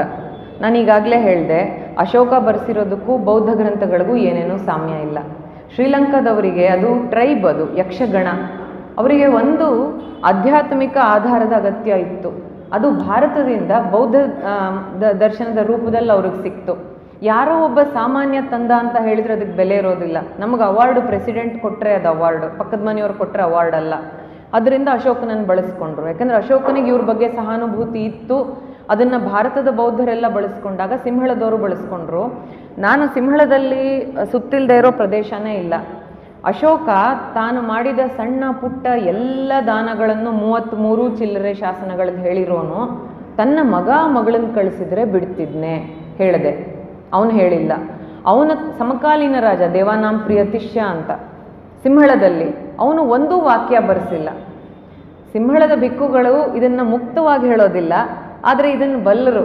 ಅಶೋಕನಾಗಲಿ ಅವನ ಮಕ್ಕಳದಾಗಲಿ ಇದರಲ್ಲಿ ಏನೂ ಪಾತ್ರ ಇರಲಿಲ್ಲ. ನಮಗೂ ಒಂದು ಅಗತ್ಯ ಆಯಿತು, ನಾವು ಅದನ್ನು ಬಳಸ್ಕೊಂಡ್ವಿ ಅಂತ. ಅದರಿಂದ ಈ ಮಹಿಂದ ಸಂಘಮಿತ್ರೆ ಬೌದ್ಧ ಗ್ರಂಥಗಳ ಮಕ್ಕಳು. ಕಳಿಂಗ ಯುದ್ಧವನ್ನೇ ಬೌದ್ಧ ಗ್ರಂಥಗಳು ತೋರಿಸೋದಿಲ್ಲ. ಅಶೋಕನ ಜೀವನದಲ್ಲಿ ನಡೆದಿದ್ದು ತಿಳ್ಕೊಬೇಕಾದ್ರೆ ಅವನು ಎಡಿಕ್ಸ್ ಓದಬೇಕು. ತಮಗೇನು ಅಗತ್ಯ ಇತ್ತೋ ಅವ್ರು ಹಾಗೆ ಬರ್ಕೊಂಡ್ರು. ಅದರ ಮುಖೇನ ಹೀಗೆ ಪ್ರಸಾರ ಆಯಿತು. ಆದರೆ ಆಧಾರಗಳು ಯಾವುದೂ ಸಿಗೋದಿಲ್ಲ ಮಹಿಂದ ಸಂಘಮಿತ್ರೆ. ಅದು ನೀವೇ ತೀರ್ಮಾನಕ್ಕೆ ಬರಬೇಕು. ಅದು ನೀವೇ ಯಾಕಂದರೆ ಇದೇ ಮಾತನ್ನು ವಾಲ್ಪೊಲ ರಾಹುಲ ಅಂತ ಬರೀತಾರೆ. ಇವರೆಲ್ಲ ಬೌದ್ಧರು, ಸಿಂಹಳದ ಬೌದ್ಧರು. ಹಿಸ್ಟ್ರಿ ಆಫ್ ಬುದ್ಧಿಸಮ್ ಇನ್ ಸಿಲೋನ್ ಅಂತ ಒಂದು ಗ್ರಂಥ ಇದೆ, ನೀವು ಅದನ್ನ ಓದಬೇಕು. ಈ ಅಂಶನ ಅವ್ರು ತರ್ತಾರೆ. ಒಂದೇ ಒಂದು ವಾಕ್ಯ ಇಲ್ಲವಲ್ಲ, ಅಶೋಕ ಇಷ್ಟು ಬರ್ಸಿರೋನು ಸಿಂಹಳದಲ್ಲಿ ಎಲ್ಲೂ ಇಲ್ಲವಲ್ಲ, ಬೇರೆ ಎಲ್ಲ ಶಾಸನ ಇದೆ. ಆಮೇಲೆ ನಿಶಂಕಮಲ್ಲ ಅಂತ 12ನೇ ಶತಮಾನದಲ್ಲಿ ಒಬ್ಬ ರಾಜ, ಅಶೋಕನ ಪರಮ ಅನುಯಾಯಿ. ಅವನಿಗೆ 2 ಮಕ್ಕಳು. ಅವನೇನು ಮಾಡ್ತಾನೆ, ತನ್ನ ಮಕ್ಕಳನ್ನು ಬೌದ್ಧ ಮತಕ್ಕೆ ದಾನವಾಗಿ ಕೊಟ್ಟು ಮರುಕ್ಷಣವೇ ಚಿನ್ನದ ಒಂದು ಸ್ತೂಪ ನಿರ್ಮಿಸಿ ಕೊಟ್ಟು ಮಕ್ಕಳನ್ನ ಹಿಂದೆ ಪಡೆದು ಬಿಡ್ತಾನೆ. ಅಂದರೆ ಒಬ್ಬ ರಾಜನ ಆಸ್ತಿನೇ ಮಕ್ಕಳು. ವಂಶವನ್ನು ಮುಂದಕ್ಕೆ ನಡೆಸ್ಕೊಂಡು ಹೋಗಬೇಕು. ಯಾವ ರಾಜ ತನ್ನ ಮಕ್ಕಳನ್ನ ಕೊಡ್ತಾನೆ? ಸಿಂಹಳದ ಯಾವ ರಾಜರು ಮಕ್ಕಳನ್ನ ಕೊಡಲಿಲ್ಲ. ಸಿಂಹಳದ ಯಾವ ರಾಜರು ಶಸ್ತ್ರ ತ್ಯಜಿಸಲಿಲ್ಲ. ಯಾರೂ ಆಡಳಿತದಲ್ಲಿ ಕಾಂಪ್ರಮೈಸ್ ಮಾಡ್ಕೊಳ್ಳಿಲ್ಲ. ಎಲ್ಲ ಅಶೋಕನನ್ನು ಮಾಡೆಲ್ಲಾಗಿ ಇಟ್ಕೊಂಡವ್ರೆ. ಇದರಿಂದಾನೇ ನಮಗೆ ತಿಳಿಯುತ್ತೆ. ನಮಸ್ಕಾರ. ನೀವು ಕಾಶ್ಮೀರದಲ್ಲಿ ಸ್ಟಡಿ ಮಾಡಬೇಕಾದ್ರೆ ಅಲ್ಲಿಯ ಪರಿಸ್ಥಿತಿಯನ್ನು ಹೇಗೆ ಎದುರಿಸ್ತೀವಿ ಮತ್ತು ಎಷ್ಟು ದಿನ ಅಂತ ಸ್ಟಡಿ ಮಾಡಿದ್ವಿ? ಯಾಕೆಂದರೆ ನಾನು ಕಾಶ್ಮೀರಕ್ಕೆ ಹೋಗಿದ್ದೆ, 3-4 ದಿವಸಗಳು ಭಯ ವಾತಾವರಣ. ಆ ರೀತಿಯಲ್ಲಿ ನೀವು ಹೇಗೆ ಬರವಣಿಗೆಯಲ್ಲಿ ಒಂದು 2016 ಕೊನೆ ಅನಿಸುತ್ತೆ ನಾನು ಹೋಗಿದ್ದು. ಆಗ ಅದೇ 370 ಇನ್ನೂ ಇತ್ತು, ಭಯದ ವಾತಾವರಣನೇ ಇತ್ತು. ಸುಮಾರು ಘಟನೆಗಳಾದವು. ನಾನು ಹೋಗಿದ್ದು ಹೋಟೆಲ್ಗೆ ಹೋಗಿದ್ದ ದಿವಸದಿಂದಲೇ ಆ ಹೋಟೆಲ್ ಮ್ಯಾನೇಜರ್ಗೂ ನನಗೂ ಅವತ್ತು ರಾತ್ರಿನೇ ಒಂದು ಆರ್ಗ್ಯುಮೆಂಟ್ ಆಯಿತು. ಆಮೇಲಿಂದ ನಾವು ಏನೇನೋ ಆಯೋಜಿಸ್ಕೊತಾ ಇದ್ವಿ. ಕಲ್ಲೆಸ್ತಾ ಶುರುವಾಗಿ ನಮ್ಮ ಕಾರ್ಯಕ್ರಮ ಬದಲಾಗೋದು. ಕಾಶ್ಮೀರಿ ಪಂಡಿತರು ಮನೆಗಳಿದ್ದಿದ್ದ ಪ್ರದೇಶಕ್ಕೆ ಹೋದಾಗ ನಮ್ಮನ್ನು ಅವರು ಅಟ್ಟಿಸ್ಕೊಂಬಂದರು. ನಾವು ಕಾರಲ್ಲಿ ಬಗ್ಗು ಕೂತು ಬಂದು ಎಲ್ಲ ಸಾಹಸಗಳಾಯಿತು. ಎಲ್ಲದಕ್ಕಿಂತ ಬಹಳ ನೋವಾಗಿದ್ದು ಅಲ್ಲಿ ಸೆಟಲ್ಮೆಂಟು, ಬಡ್ಗಾಮ್ನಲ್ಲಿ ಕಾಶ್ಮೀರಿ ಪಂಡಿತರ ಸೆಟಲ್ಮೆಂಟು. ಅದು ಒಂದು ದೊಡ್ಡ ಕೋಟೆ ಥರ ಪಾಪ ಆಸ್ಬೆಸ್ಟಾಸ್ ಶೀಟ್ಗಳನ್ನು ಸುತ್ತ ಕಟ್ಟಿದ್ದಾರೆ, ಕಲ್ಲೆಸಿದ್ರೆ ಒಳಗೆ ಬೀಳಬಾರ್ದು ಅಂತ. ಹಾಲು ತರಕಾರಿಗೆಲ್ಲ ವ್ಯಾನ್ ಬರುತ್ತೆ. ಬೆಳಗ್ಗೆ ಹೊತ್ತು ಅವರು ಕೆಲಸಕ್ಕೆ ಹೋದರೆ ಗಂಡಂದರು ಸಂಜೆ ಬರ್ತಾರೋ ಇಲ್ವೋ ಅಂತ ಡೌಟು. ಮಕ್ಕಳು ಆಚೆ ಹೋಗೋ ಹಾಗಿಲ್ಲ. ಆ ಒಂದು ಪ್ರಾಕಾರ ಇದೆಯಲ್ಲ, ಅಷ್ಟರೊಳಗೆ ಅವ್ರ ಜೀವನ. ಅಲ್ಲೂ ಹೆದರ್ಕೊಂಡು ಬದುಕ್ತಾರೆ. ಅದನ್ನು ನೋಡಿಬಿಟ್ರೆ ಸಂಕಟ ಆಗುತ್ತೆ. ಕಾಶ್ಮೀರಿ ಪಂಡಿತರ ಸ್ಥಳ ಅದು. ಅಭಿನವ್ ಗುಪ್ತಾ ಆಗಲಿ, ಅದಕ್ಕೆ ಮುಂಚಿನಿಂದ ಕಶ್ಯಪ ಋಷಿಯದಾಗಲಿ ಅವರ ಸ್ಥಳ. ಅಲ್ಲವ್ರು ಅಷ್ಟು ಜೀವ ಕೈಯಲ್ಲಿ ಹಿಡ್ಕೊಂಡು ಹಠದಿಂದ ಬದುಕ್ತಾ ಇರೋರು. ಆಮೇಲೆ ಜಮ್ಮುನಲ್ಲೊಂದು ಸೆಟಲ್ಮೆಂಟ್ ಇದೆ. ಕಾಶ್ಮೀರಲ್ಲಿ ಇರೋಕ್ಕೆ ಹೆದರಿ ಜಮ್ಮುಗೆ ಬಂದವರು. ಅದು ಬಹಳ ದಯನೀಯ ಸ್ಥಿತಿ. ಅದನ್ನೆಲ್ಲ ನೋಡಿದಾಗ ನಿಜವಾಗಿ ಸಂಕಟ ಆಗುತ್ತೆ. ಒಂದು ನಮಗಿದು ಗೊತ್ತಾಗಲೇ ಇಲ್ಲ, ಆಗ ಮೀಡಿಯಾ ಇರಲಿಲ್ಲ, ನಮಗೆ ತಿಳಿಲಿಲ್ಲ. ಈಗ ಗೊತ್ತಾದ ಮೇಲೂ ಅಥವಾ ನಾವು ಕಾಶ್ಮೀರವನ್ನು ಹೀಗೆ ನೋಡಬೇಕು ಅನ್ನೋದನ್ನ ಯಾರೂ ತಿಳಿಸ್ಬೇಡ್ವೆ? ಯಾರ್ದು ಜವಾಬ್ದಾರಿ ಅಲ್ವೇ ಅದು? ಹಾಗಾದರೆ ಒಂದು ಪಂಗಡ ಹೀಗೆ ಅದರದ್ದು ಮೂಲ ಸ್ಥಳ, ಈಗ ನಿಮ್ಮನ್ನೆಲ್ಲ ಬಿಜಾಪುರದಲ್ಲಿ ಮನೆ ಕಟ್ಕೊಂಡಿದ್ದೀರಿ, ನಿಮಗೆ ರಾತ್ರೋರಾತ್ರಿ ಮಸೀದಿಯಿಂದ ಅನೌನ್ಸ್ಮೆಂಟ್ ಬಂದರೆ ಈಗಲೇ ಹೊರಡಿ, ನಿಮ್ಮನೆ ಹೆಣ್ಮಕ್ಳನ್ನೆಲ್ಲ ಬಿಡಿ, ಗಂಡಸರು ಮಾತ್ರ ಹೊರಟೋಗಿ, ನಿಮ್ಮನೆ ಹೆಂಗಸರೆಲ್ಲ ಇಲ್ಲೇ ಇರಬೇಕು ನಮ್ಮ ಭೋಗಕ್ಕೆ ಅಂತ ಹೇಳಿದ್ರೆ ನೀವು ಏನು ಮಾಡ್ತೀರಿ? ರಾತ್ರೋರಾತ್ರಿ ನೀವು ಮನೆ ಖಾಲಿ ಮಾಡ್ಕೊಂಡು ಹೋದರೆ ಅದು ನಿಮ್ಮದು ಮಾತ್ರ ತೊಂದರೆ ಅಂತ ನಾವು ಬೆಂಗಳೂರಿನವ್ರು ಇದ್ದುಬಿಟ್ರೆ. ಕಾಶ್ಮೀರದ ವಿಷಯದಲ್ಲಿ ನಾವು ಹಾಗೆ ಮಾಡಿದ್ದು. That is your problem. ನಮ್ಗೆ ಅದು ಬರೋದೇ ಇಲ್ಲ. ಎಲ್ಲಿವರೆಗೂ ನಾವಿಷ್ಟು ಹೊಣೆಗೇಡಿಗಳಾಗಿರ್ತೀವಿ, ನಮಗೊಂದು ಭ್ರಮೆ ಇರುತ್ತೆ ನೋಡಿ, ನಮ್ಗೆ ಆಕ್ಸಿಡೆಂಟ್ ಆಗಲ್ಲ, ನಾ ಸಾಯಲ್ಲ, ನನಗೆ ಕ್ಯಾನ್ಸರ್ ಬರಲ್ಲ, ಬೇರೆಯವ್ರಿಗೆಲ್ಲ ಬರ್ಬೋದು, ನನ್ನ ಫುಡ್ ಹ್ಯಾಬಿಟ್ ಮೊದಲಿಂದ ಚೆನ್ನಾಗಿದೆ, ಐ ಆಮ್ ಎಕ್ಸ್ಕ್ಲೂಸಿವ್ ಅನ್ನೋದಿದೆಯಲ್ಲ, ಅದನ್ನು ನಾವು ಇಡೀ ದೇಶದವರು ನಿರ್ಲಜ್ಜರಾಗಿ ವಿ ಆರ್ ಎಕ್ಸ್ಕ್ಲೂಸಿವ್ ಅಂದ್ಕೊಂಡ್ಬಿಟ್ಟಿದ್ದೀವಿ. ಅದು ನಮಗೊಂದು ಸ್ವಲ್ಪವೂ ನಮಗೆ ನಮ್ಮ ಧರ್ಮ ಪ್ರಜ್ಞೆನೂ ಇಲ್ಲ. ಇನ್ನೊಬ್ರಿಗೆ ಆಗ್ತಾ ಇದೆ, ನಾವು ಹೇಗೆ ನೆರವಾಗೋಣ ಅನ್ನುವ ನಮಗೆ ಸ್ಪಂದನವೂ ಇಲ್ಲ. ಅದರಿಂದ ನಾನು ಇದನ್ನು ಹೇಳಿದಾಗ ಎಲ್ಲರೂ ಹೋಗಿ ಸೆಟಲ್ಮೆಂಟು ನೋಡಿಕೊಂಡು ಎಷ್ಟು ಪಾಪ ಮರುಗಿದ್ದಾರೆ ಅಂದರೆ, ನನಗೀಗ ಡಲ್ ಸರೋವರದ ಮೇಲೆ ಮೊನ್ನೆನೂ ಹೇಳಿದ್ರು, ನಂಗೆ ಆ ಶಿಕಾರದಲ್ಲಿ ಇವಾಗ ಕೂತ್ರೆ ಮೈಯೆಲ್ಲ ಮುಳ್ಳು ಇದಾಗುತ್ತೆ. ಯಾಕಂದರೆ ತುಂಬ ಜನ ಕಾಶ್ಮೀರಿ ಪಂಡಿತರ ಕತ್ತಿಗೆ ಮರಳಿನ ಚೀಲಗಳನ್ನು ಕಟ್ಟಿ ಅಲ್ಲಿಗೆ ನೂಕಿದ್ದಾರೆ. ಆ ತಳದಲ್ಲಿ ಅಲ್ಲಿ ಎಷ್ಟು kg ಜನವಾರಗಳಿವೆಯೋ, ಖರ್ವಾರ್ ಅಂತ ತೂಗುತ್ತಾರೆ ಅವರು ಜನವಾರನ. ಒಂದು ಖರ್ವಾರ್ ಅಂದರೆ ಅದು ಎಷ್ಟೋ kg, ನಾನೀಗ ಮರ್ತಿದ್ದೀನಿ. ದಿನಕ್ಕೆ 120 ಖರ್ವಾರ್ನಷ್ಟು ಜನವಾರ ತೂಗೋವರೆಗೂ ಅವರು ಕೊಲ್ಲೋರು. ಜನವಾರ ತೂಕಕ್ಕೆ ಹಾಕೋದು kgಲಿ ತೂಗಬೇಕು ಅಂದರೆ ಏನರ್ಥ? ಅಲ್ಲಿ ಕಾಶ್ಮೀರದ ದಲ್ ಸರೋವರದಲ್ಲಿ ಕೆಳಗೆ ಬರೀ ಮೂಳೆಗಳೇ ಸಿಗ್ಬೋದು ಬಹುಶಃ, ಬರೀ ಅಸ್ಥಿಗಳದ್ದು ಬೆಡ್ ಅದು. ಅದರಿಂದ ಇದನ್ನೆಲ್ಲ ನೋಡಿದ್ಮೇಲೆ ಬರೆಯೋದು ಸೆಕೆಂಡ್ರಿ. ನಾನು ಬರೀದೇನೋ ಇರ್ತಿದ್ದೆ, ನನಗೆ ಬರೆಯೋ ಸ್ಥಿತಿಲೂ ಇರಲಿಲ್ಲ ಅಲ್ಲಿಂದ ಬಂದಮೇಲೆ. ಅಲ್ಲಿ ಊಟನೂ ಮಾಡೋಕ್ಕಾಗಲಿಲ್ಲ ನನಗೆ. ನಾನು ದಿನಕ್ಕೆ 2 ಹೊತ್ತು ಊಟ ಮಾಡಿದ್ದು ನೆನಪಿಲ್ಲ ನನಗೆ ಅಲ್ಲಿದ್ದು 2 ವಾರದಲ್ಲಿ. ಯಾಕಂದ್ರೆ ಎಲ್ಲೋ ಬೆಳಗ್ಗೆ 6:30 7ಕ್ಕೆ ಹೊರಟ್ಬಿಡ್ತಿದ್ವಿ, ಎಲ್ಲಿರ್ತಿದ್ವು ಅಲ್ಲೇ ಸಿಕ್ಕಾಕೊಂಡ್ಬಿಡ್ತಿದ್ವಿ. ಸ್ಟೋನ್ ಪೆಲ್ಟಿಂಗ್ ಅಂತ ಶುರು ಮಾಡೋರು, ಅವಾಗ ಇಂಟರ್ನೆಟ್ ಸಂಪರ್ಕ ತೆಗೆದು ಬಿಡೋರು. ಯಾಕಂದ್ರೆ ಇವರು ಇಂಟರ್ನೆಟ್ಟಲ್ಲಿ ಇವರು ಮಾತಾಡಿಕೊಂಡು ಇಂಥ ಕಡೆ ಅಂತ ಕಲ್ಗುಡ್ಡೆ ಹಾಕ್ಕೊಂಡು ಹೊಡೆಯೋರಲ್ಲ. ಅದರಿಂದ ನಾವು ಎಲ್ಲಿದ್ವೋ ಅಲ್ಲೇ ಆ ಥರ ಎಲ್ಲ ಆಗೋಗೋದು. ಆಮೇಲೆ ಸ್ವಲ್ಪ ಸಮಯ ಬೇಕಾಯಿತು ಚೇತರಿಸ್ಕೊಳ್ಳೋಕ್ಕೆ. ಅದನ್ನೆಲ್ಲ ಫಸ್ಟ್ ಹ್ಯಾಂಡ್ ನೋಡ್ಕೊಂಡು ಬಂದು ಅವ್ರದ್ದೆಲ್ಲ ಸಂಕಟ ನೋಡಿದ್ಮೇಲೆ ಅದಕ್ಕೆ ನಾನು ಆಗಲೇ ಹೇಳಿದ್ದು, ಬರೆದಿದ್ದು ಏನು ಸಂದೇಶ ಕೊಡ್ತೀನಿ ಅದು ಮುಖ್ಯ ಅಲ್ಲವೇ ಅಲ್ಲ. ನನಗೇನಾಗುತ್ತೆ, ನಾನು ಎಷ್ಟು ಜೀರ್ಣಿಸ್ಕೋತೀನಿ, ಆಮೇಲೆ ಅದು ಬರಹ ರೂಪ, ಆಮೇಲೆ ಅದು ಎಲ್ಲರಿಗೂ ಪ್ರಿಯವಾದರೆ ನನಗೂ ಸಂತೋಷ, ಇಲ್ಲದೆ ಹೋದರೆ ಇಲ್ಲ ಅಷ್ಟೇ. ನೀವು ಹೇಳಿದ್ರಿ ಬೌದ್ಧ ಮತ ಹಿಂದೂ ಧರ್ಮದ ಅಂಗ ಅಂತ ಹೇಳಿದ್ರಿ. ಬಟ್ ಆದಿಶಂಕರಾಚಾರ್ಯರ ಚರಿತ್ರೆಯನ್ನು ಓದಿದಾಗ ಅವರು ಬೌದ್ಧ ಮತವನ್ನು ಖಂಡನೆ ಮಾಡಿದ್ದಾರೆ. ಬೌದ್ಧ ಮತ ಕ್ರಿಸ್ತಪೂರ್ವ 3ನೇ ಶತಮಾನದಲ್ಲಿ ಈ ರೂಪದಲ್ಲಿತ್ತು. ಥೇರವಾದ ಇತ್ತು, ಕೂತ್ಕೊಳ್ಳಿ. ಆಮೇಲೆ ಮಹಾಯಾನ ಆಯಿತು, ಆಮೇಲೆ ವಜ್ರಯಾನ ಆಯಿತು. ನಿಮಗೆ ಹಿಂದಿ ಓದಕ್ಕೆ ಬಂದರೆ ರಾಹುಲ್ ಸಾಂಕೃತ್ಯಾಯನ ಮಹಾ ಕಮ್ಯುನಿಸ್ಟ್ರು ಅವರು ಬುದ್ಧಚರ್ಯ ಅಂತ ಒಂದು ಗ್ರಂಥ ಬರೆದಿದ್ದಾರೆ. archive.org PDF ಸಿಗುತ್ತೆ. ಅದರಲ್ಲಿ ಒಂದು ಲೇಖನ, ಭಾರತ್ ಮೇ ಬೌದ್ಧ ಧರ್ಮ ಕಾ ಉತ್ಥಾನ್ ಔರ್ ಪತನ್, ಅದನ್ನು ತಪ್ಪದೇ ಓದಿ. ಯಾಕಂದರೆ 7ನೇ ಶತಮಾನದ ಹೊತ್ತಿಗಾಗಲೇ ವಜ್ರಯಾನ ಬಂದು ವಿಹಾರದಲ್ಲಿ ನಡಿಬಾರದ್ದೆಲ್ಲ ನಡೀತಾ ಇತ್ತು. ಮೈಥುನ, ಮದ್ಯ, ಮಾಂಸ ಅಂತೂ ಇದ್ದೇ ಇತ್ತು. ಎಲ್ಲ ಸೇರಿ ಎಷ್ಟು ಹದಗೆಟ್ಟುಬಿಟ್ಟಿತ್ತು ಅಂದರೆ ಅದು ಶಂಕರಾಚಾರ್ಯರು ಖಂಡನೆ ಮಾಡಿದ ಸರಿ. ರಾಹುಲ್ ಸಾಂಕೃತ್ಯಾನರು ಬಹಳ ಮುಖ್ಯವಾಗಿ ಹೇಳ್ತಾರೆ, ಎಲ್ಲರೂ ಶಂಕರರನ್ನು ಆರೋಪಿಸ್ತಾರೆ ಬೌದ್ಧವನ್ನು ನಾಶನ ಮಾಡಿಬಿಟ್ರು ಅಂತ. ಆದರೆ ಶಂಕರರ ನಾಡು ಕೇರಳದಲ್ಲೇ ಅವರದ್ದು ಒಂದು ತಂತ್ರಕ್ಕೆ ಸಂಬಂಧಿಸಿದ್ದು ಗ್ರಂಥ, ಅದರ ಹೆಸರು ಮರ್ತಿದ್ದೀನಿ, ಅದು ಕೇರಳದಲ್ಲೇ ಸಿಗುತ್ತೆ. ಶಂಕರರ ನಂತರವೂ ಕೇರಳದಲ್ಲಾಗಲಿ ಉಳಿದ ಕಡೆಯಲ್ಲಾಗಲಿ ಬೌದ್ಧ ವಿಜೃಂಭಿಸುತ್ತೆ. 12ನೇ ಶತಮಾನದಲ್ಲಿ ಬಕ್ತಿಯಾರ್ ಖಿಲ್ಜಿ ಬರೋ ತನಕ ಪಾಲವಂಶದ ರಾಜರು ಬಿಹಾರದಲ್ಲಿ ತುಂಬ ಪ್ರವರ್ಧಮಾನಕ್ಕೆ ಬಂದಿರುತ್ತೆ. ಅದರಿಂದ ಶಂಕರರಿಗೆ ಅದನ್ನು ಪೂರ್ತಿ ಹೋಗ್ಸೋಕ್ಕಾಗಲ್ಲ, ಅವ್ರು ಖಂಡಿಸ್ತಾರೆ, ರಕ್ತಪಾತ ಇಲ್ಲವಲ್ಲ. ಸುಮಾರು 4-5ನೇ ಶತಮಾನ ಮಹಾಯಾನದ ನಂತರದಿಂದಲೇ ಬೌದ್ಧ ಬಹಳ ಇದಾಗುತ್ತೆ, ಏನಂತಾರೆ, ನೈತಿಕವಾಗಿ ಅಧಪತನ ಆಗುತ್ತೆ ಅದರದ್ದು.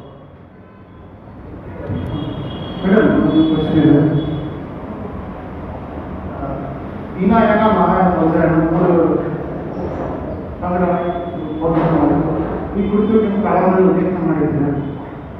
ನಂದು ಥೇರವಾದ, ಅದನ್ನ ಹೀನಯಾನ ಅಂದಿದ್ದು ಮಹಾಯಾನದವರು. ಯಾಕೆ ಹೀನ ಅಂತಂದ್ರು ಅಂದರೆ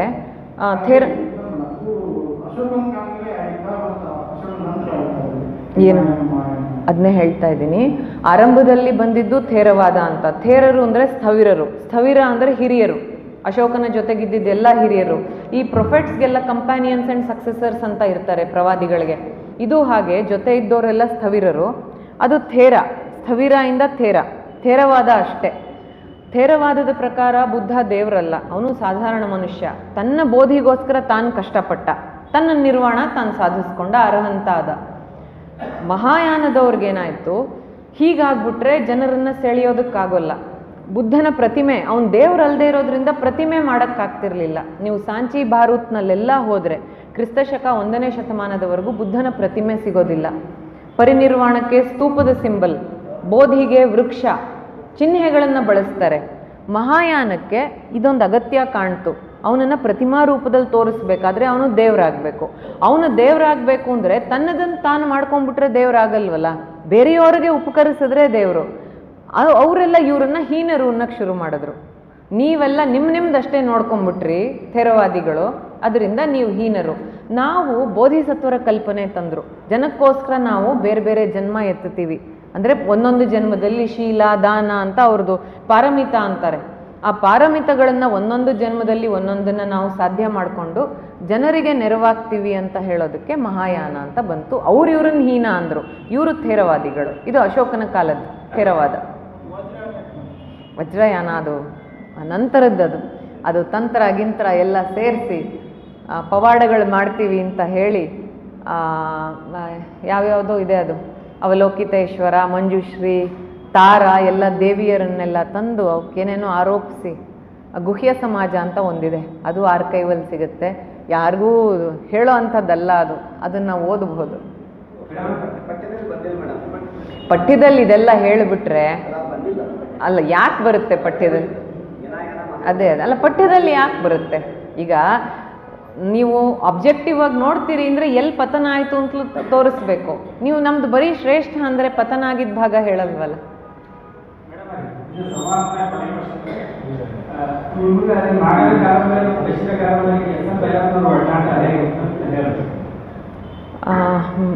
ನಾನು ಅಂಕಣ ಬರೆಯುವಾಗಲೇ ಭೈರಪ್ಪನವರ ಪರಿಚಯ ಆಯಿತು. ನಾನು ಕನ್ನಡ ಪ್ರಭದಲ್ಲಿ ಅಂಕಣ ಬರೆಯುವಾಗ ಅವರ ಕಾದಂಬರಿಗಳ ಸ್ತ್ರೀ ಪಾತ್ರದ ಬಗ್ಗೆ ಒಂದು ಬರೆದಿದ್ದೆ.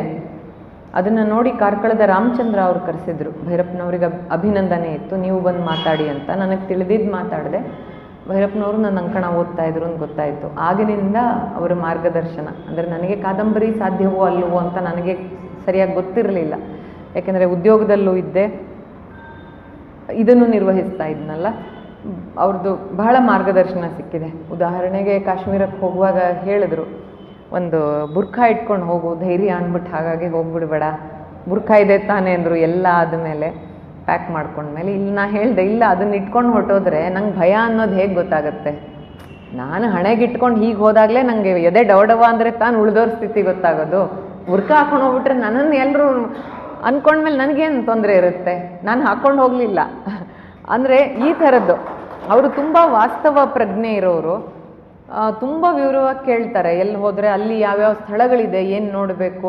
ಕಾಶ್ಮೀರದ ವಿಷಯನೂ ಅವ್ರ ಥೀಮ್ ಅಲ್ಲ, ಅವ್ರಿಗದು ಹೊಸ್ತು. ಅವ್ರು ಅದ್ರ ಬಗ್ಗೆ ಅವ್ರು ಬರೆದಿಲ್ಲ, ಆದರೆ ತುಂಬ ಆಸಕ್ತಿಯಿಂದ ಕೇಳೋರು. ಪತ್ರಿಕೆಗಳಲ್ಲಿ ಏನು ಲೇಖನ ಬಂದರೂ ಕಳಿಸೋರು, ಯಾವ್ಯಾವ ಪುಸ್ತಕಗಳಿವೆ, ಗ್ರಂಥಗಳಿವೆ ಅದನ್ನ ಹೇಳೋರು. ಅಶೋಕನದ್ದು ಅಷ್ಟೇ, ಅದೆಲ್ಲ ನನಗೆ ಆಯಾ ಕಾಲಕ್ಕೆ ತಕ್ಕ ಮಾರ್ಗದರ್ಶನ ನೀಡ್ಕೊಂಡು ಬಂದಿದ್ರಿಂದಲೇ ನನಗೆ ಒಂಥರ ಏನು ಹೇಳ್ಬೋದು, ಸಾಧ್ಯವಾಯಿತು ಇಷ್ಟೆಲ್ಲ ಮಾಡೋದಕ್ಕೆ. ಇನ್ನೊಂದು ಸಣ್ಣ ಪ್ರಶ್ನೆ, ಕಾಶ್ಮೀರ ತಮ್ಮ ದೃಷ್ಟಿಯಲ್ಲಿ ಕಶೀರ ಯಾಕೈತೆ? ನನ್ನ ದೃಷ್ಟಿಯಲ್ಲ, ಅದ್ರ ಹೆಸರೇ ಕಶೀರ್. ಹೌದು, ನಾವು ಕಾಶ್ಮೀರ ಅಂತೀವಿ, ಅವರು ಕೊಶೂರ್ ಭಾಷೆಯಲ್ಲಿ ಕಶೀರ್ ಅಂತಾರೆ, ಮಾಯಸ್ ಕಶೀರ್ ಅಂತಾರೆ. ನನ್ನ ಕಾಶ್ಮೀರ, ಕಾಶ್ಮೀರ ಅಂದರೆ ಕಶೀರ, ಅದರ ಹೆಸರೇ. ಬೌದ್ಧ ಧರ್ಮ ಆಗಲಿಕ್ಕೆ ಶಂಕರಾಚಾರ್ಯ ಕಾರಣ, ಅದಕ್ಕೂ ಒಂದು ಕುಮಾರ ಭಟ್ಟ ಅವ್ರಿಗೂ ಒಂದಿಷ್ಟು ಕಾಂಟ್ರಿಬ್ಯೂಷನ್ ಇರುತ್ತೆ. ಕುಮಾರ ಅದು ಎರಡನೇದು. ಮುಂದೆ ಏನಾದರೂ ವಿಜಯನಗರ ಅವಸಾನ ಆಗೋದಕ್ಕೆ ಸಂಬಂಧಿಸಿದ ಬಿಜಾಪುರದ್ದು ಕಾನೂನು ಬರೆಯಬಹುದು.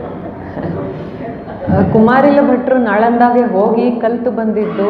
ಅವರು ಅದನ್ನು ಕಲ್ತರು, ಆದರೆ ಅವರಿಂದಾಗಲಿ ಶಂಕರಾಚಾರ್ಯರಿಂದಾಗಲಿ ಪತನ ಆಗಲಿಲ್ಲ. ಕೂತ್ಕೊಳ್ಳಿ ಸರ್. ಅವರಿಂದ ಪತನ ಆಗಲಿಲ್ಲ. ಈ ಊರೊಳಗೆ ಒಳಗಿನ ಹುಳುಕು ವಿಪರೀತ ಹೆಚ್ಚಿ ಒಂದೇ ಒಂದು ಉದಾಹರಣೆ ಏನು ಅಂದರೆ, ಆ ತಾರ ಅನ್ನೋ ದೇವಿ ತಂತ್ರದ್ದು ಪಾಲವಂಶದ ರಾಜರಿಗೆ ಈ ಪವಾಡಗಳಲ್ಲಿ ಎಷ್ಟು ನಂಬಿಕೆ ಬೆಳೆದ್ಬಿಟ್ಟಿತ್ತು ಅಂದರೆ, ಒಂದು ಇದನ್ನು ಕಟ್ಟಿದ್ರು, ಒಂದು ಸಣ್ಣ ವಿಹಾರ, ಆ ತಂತ್ರದ ದೇವಿ. ಅವ್ರೇನು ಹೇಳಿದ್ರು ಅಂದ್ರೆ, ಯಾವ ಶತ್ರುಗಳು ಬಂದ್ರೂ ಈ ದೇವಿ ಉಪಾಸನೆಯಿಂದ ನಾವು ಅವ್ರನ್ನ ಹಿಮ್ಮೆಟ್ಟಿಸ್ತೀವಿ ಅಂತ, ರಾಜ್ಯ ರಕ್ಷಣಕ್ಕೆ ಅಂತಲೇ. ಭಕ್ತಿಯಾರ್ ಖಿಲ್ಜಿ ಬಂದ, 200 ಜನ ಸೈನಿಕರ ಜೊತೆ ಬಂದ, ಆ ದೇವಿ ವಿಗ್ರಹವನ್ನು ಭಂಜಿಸ್ದ, ಪುಡಿಗಟ್ಟದ. ಆಗ ಜನಕ್ಕೆ ಭ್ರಮೆ ಕಳಚಿಸ್ತು. ಅಂತಂದರೆ ಇದನ್ನೆಲ್ಲ ರಾಹುಲ್ ಸಾಂಕೃತ್ಯಾಯನರು ಬರೆದಿದ್ದಾರೆ ಬೌದ್ಧ ಧರ್ಮಕ ಉತ್ಥಾನ ಅವ್ರ ಪತನ್ನಲ್ಲಿ. ಅಂದರೆ ಅದು ಒಳಗೆ ವಿಪರೀತ ಅನಾಚಾರಗಳು ಮಾಡಬಾರದನ್ನೆಲ್ಲ ಮಾಡ್ಕೊಂಡದು ಅಶೋಕನ ಕಾಲದಲ್ಲೇ ಇತ್ತು. ಅಶೋಕನೂ ವಾರ್ನ್ ಮಾಡ್ತಾನೆ ಅವ್ರಿಗೆ. ಅದರಿಂದ ಅದು ತನ್ನ ಭಾರಕ್ಕೆ ತಾನು ಕುಸಿತು ಅದು. ಆಮೇಲೆ ಬಿಜಾಪುರದ್ದು ಸುಮಾರು ಜನ ಹೇಳಿದ್ರಿ, ಆದ್ರೆ ನಾನು ಹೀಗೆ ಅದು ಬರೀಬೇಕು ಅಂದ್ಕೊಂಡು ಮಾಡೋ ಅಂಥದ್ದಲ್ಲ. ಅದರಿಂದ ಮುಂದೆ ಯಾವಾಗಲಾರು ಈ ಥೀಮ್ ಬಂದ್ರಂತೂ ಖಂಡಿತವಾಗಿ ಬಂದು ಆಳವಾಗಿ ಸಂಶೋಧಿಸಿ ನನ್ನ ಕೈಲಾದ ನ್ಯಾಯ ನಾನು ಮಾಡೇ ಮಾಡ್ತೀನಿ, ನನಗೆ ಸಮಾಧಾನ ಆಗೋ ಮಟ್ಟಿಗೆ. ಏನಂದ್ರಿ? ಚಕ್ರ ಅಶೋಕಂದಲ್ಲ. ಚಕ್ರ ಅಂದರೆ ಪ್ರಭುತ್ವ. ಖಾರವೇಲಾನು ಬರೆಸ್ತಾನೆ, ಅವನು ಚಕ್ರಧರ ಅಂತ ಬರೆಸ್ಕೋತಾನೆ. ಇದೆಲ್ಲ ನಾವು ಆರೋಪಿಸಿರೋದು, ಇವೆಲ್ಲ ಪುರಾತನದ್ದೇ ಚಿಹ್ನೆಗಳು. ಸ್ತೂಪ ಆಗಲಿ, ಚಕ್ರ ಆಗಲಿ, ಇವೆಲ್ಲ ಮೊದಲಿಂದ ಇದ್ದದ್ದೇನೆ.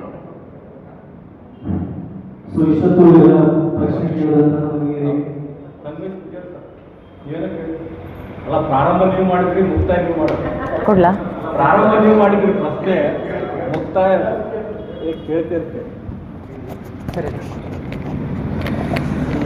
ಓಕೆ, ಇಷ್ಟೊಂದು ಒಳ್ಳೆಯ ಪ್ರಶ್ನೆಗಳಿದ್ದೀರಿ. ಮತ್ತು ಈ ಇತಿಹಾಸ ಅಷ್ಟು ಈಸಿ ಇಲ್ಲ ಅಂತ ಹೇಳ್ತಾರೆ. ಮೇಡಮ್ ಎಲ್ಲ ಇದರಲ್ಲಿ ಏನೇನದ ಪುಸ್ತಕ ನೋಡ್ಬೋದು ಅಂತ ಹೇಳ್ತೀವಿ. ಅತ್ಯಂತ ಆಳವಾದ ವಿಷಯ. ಯಾಕಂದ್ರೆ ಅದೆಲ್ಲನೂ ಹೋಗಿ ಬಂದು ನೆನಪಿಟ್ಕೊಳ್ಳೋದೇ ಕಷ್ಟ ಆಗ್ತದೆ. ಅಂತದ್ರೊಳಗೆ ಅದು ಎಲ್ಲ ರೀತಿಯಿಂದಲೂ ಪರ್ಫೆಕ್ಷನ್ ಆಗಿ ಆನ್ಸರ್ ಮಾಡೋದು. ತುಂಬ ಧನ್ಯವಾದಗಳು.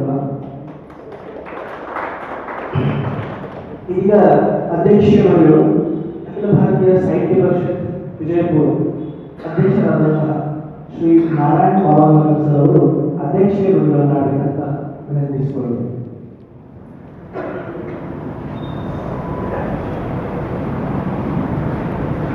ಎಲ್ರಿಗೂ ನಮಸ್ಕಾರ. ಇವತ್ತಿನ ಅತ್ಯಂತ ಜನಪ್ರಿಯ ಪುಸ್ತಕ ಟ್ರೆಂಡ್ ಏನು ನಡೆಯೋದು ಮಾಗದ, ಅದರ ಲೇಖಕಿಯರಾದ ಶ್ರೀಮತಿ ಸಹನಾ ವಿಜಯಕುಮಾರ್ ಅವರು ಇವತ್ತು ನಮ್ಮ ಕರೆಗೆ ಹೋಗೊಟ್ಟು ಇಲ್ಲಿ ಬಂದಿದ್ದಕ್ಕೆ ಮೊದಲಿಗೆ ನಾನು ಅತ್ಯಂತ ಹೃತ್ಪೂರ್ವಕವಾದಂಥ ಕೃತಜ್ಞತೆಗಳನ್ನ ಅವ್ರಿಗೆ ಸಲ್ಲಿಸ್ತೀನಿ. ಅವ್ರು ಮಾತಾಡುವಾಗ ಹೇಳಿಕತ್ತಿದ್ರು, ನಾನು 1 ನಿಮಿಷ ರಾಹುಲ್, ಅವ್ರು ಮಾತಾಡುವಾಗ ಹೇಳಿಕತ್ತಿದ್ರು, ನಾನು ಮೊದಲಿಗೆ ಬಿಜಾಪುರಕ್ಕೆ ಬಂದದ್ದು ಅಂಥೇಳಿ. ಅವರು ಮ್ಯಾಲಿನ ಬಿಜಾಪುರಕ್ಕೆ ಬರುವಂತೆ ಆಗಲಿ ಅಂತ ಹಾರೈಸ್ತೇನೆ. ಅದರ ಅರ್ಥ ಏನಂದರೆ ಜಾಸ್ತಿ ಪುಸ್ತಕ ಬರೀಲಿಲ್ಲ ಅಂತ. ಪುಸ್ತಕ ಜಾಸ್ತಿ ಬರ್ದಂಗೆ ನಾವು ಕರ್ಸ್ಕೋತೀವಿ, ಅವರ ಜೊತೆ ಸಂವಾದ ನಮ್ಮದು ಆಗ್ತದಂತ ತಿಳ್ಕೊಂಡು ಅವ್ರಿಗೆ ಕೋರ್ತಾ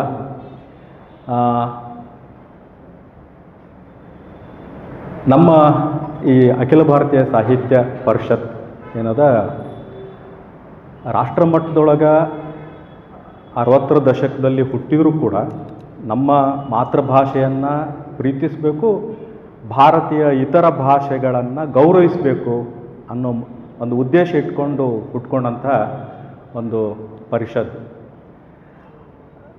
ಕರ್ನಾಟಕದೊಳಗೆ ಭಾಳ ಇತ್ತೀಚೆಗೆ ಬಂದದ್ದು, ಅದರಲ್ಲಿ ವಿಜಯಪುರದೊಳಗೆ ಜಸ್ಟ್ ಅಂಬೆಗಾಲು ಇಡ್ಲಿಕ್ಕೀವಿ ನಾವು. 1.5-2 ವರ್ಷ ಆಯ್ತು ಅಷ್ಟೇ ಇದು ಇಲ್ಲಿ ಪ್ರಾರಂಭ ಆಗಿ. ಇದರ ಮಧ್ಯದೊಳಗೆ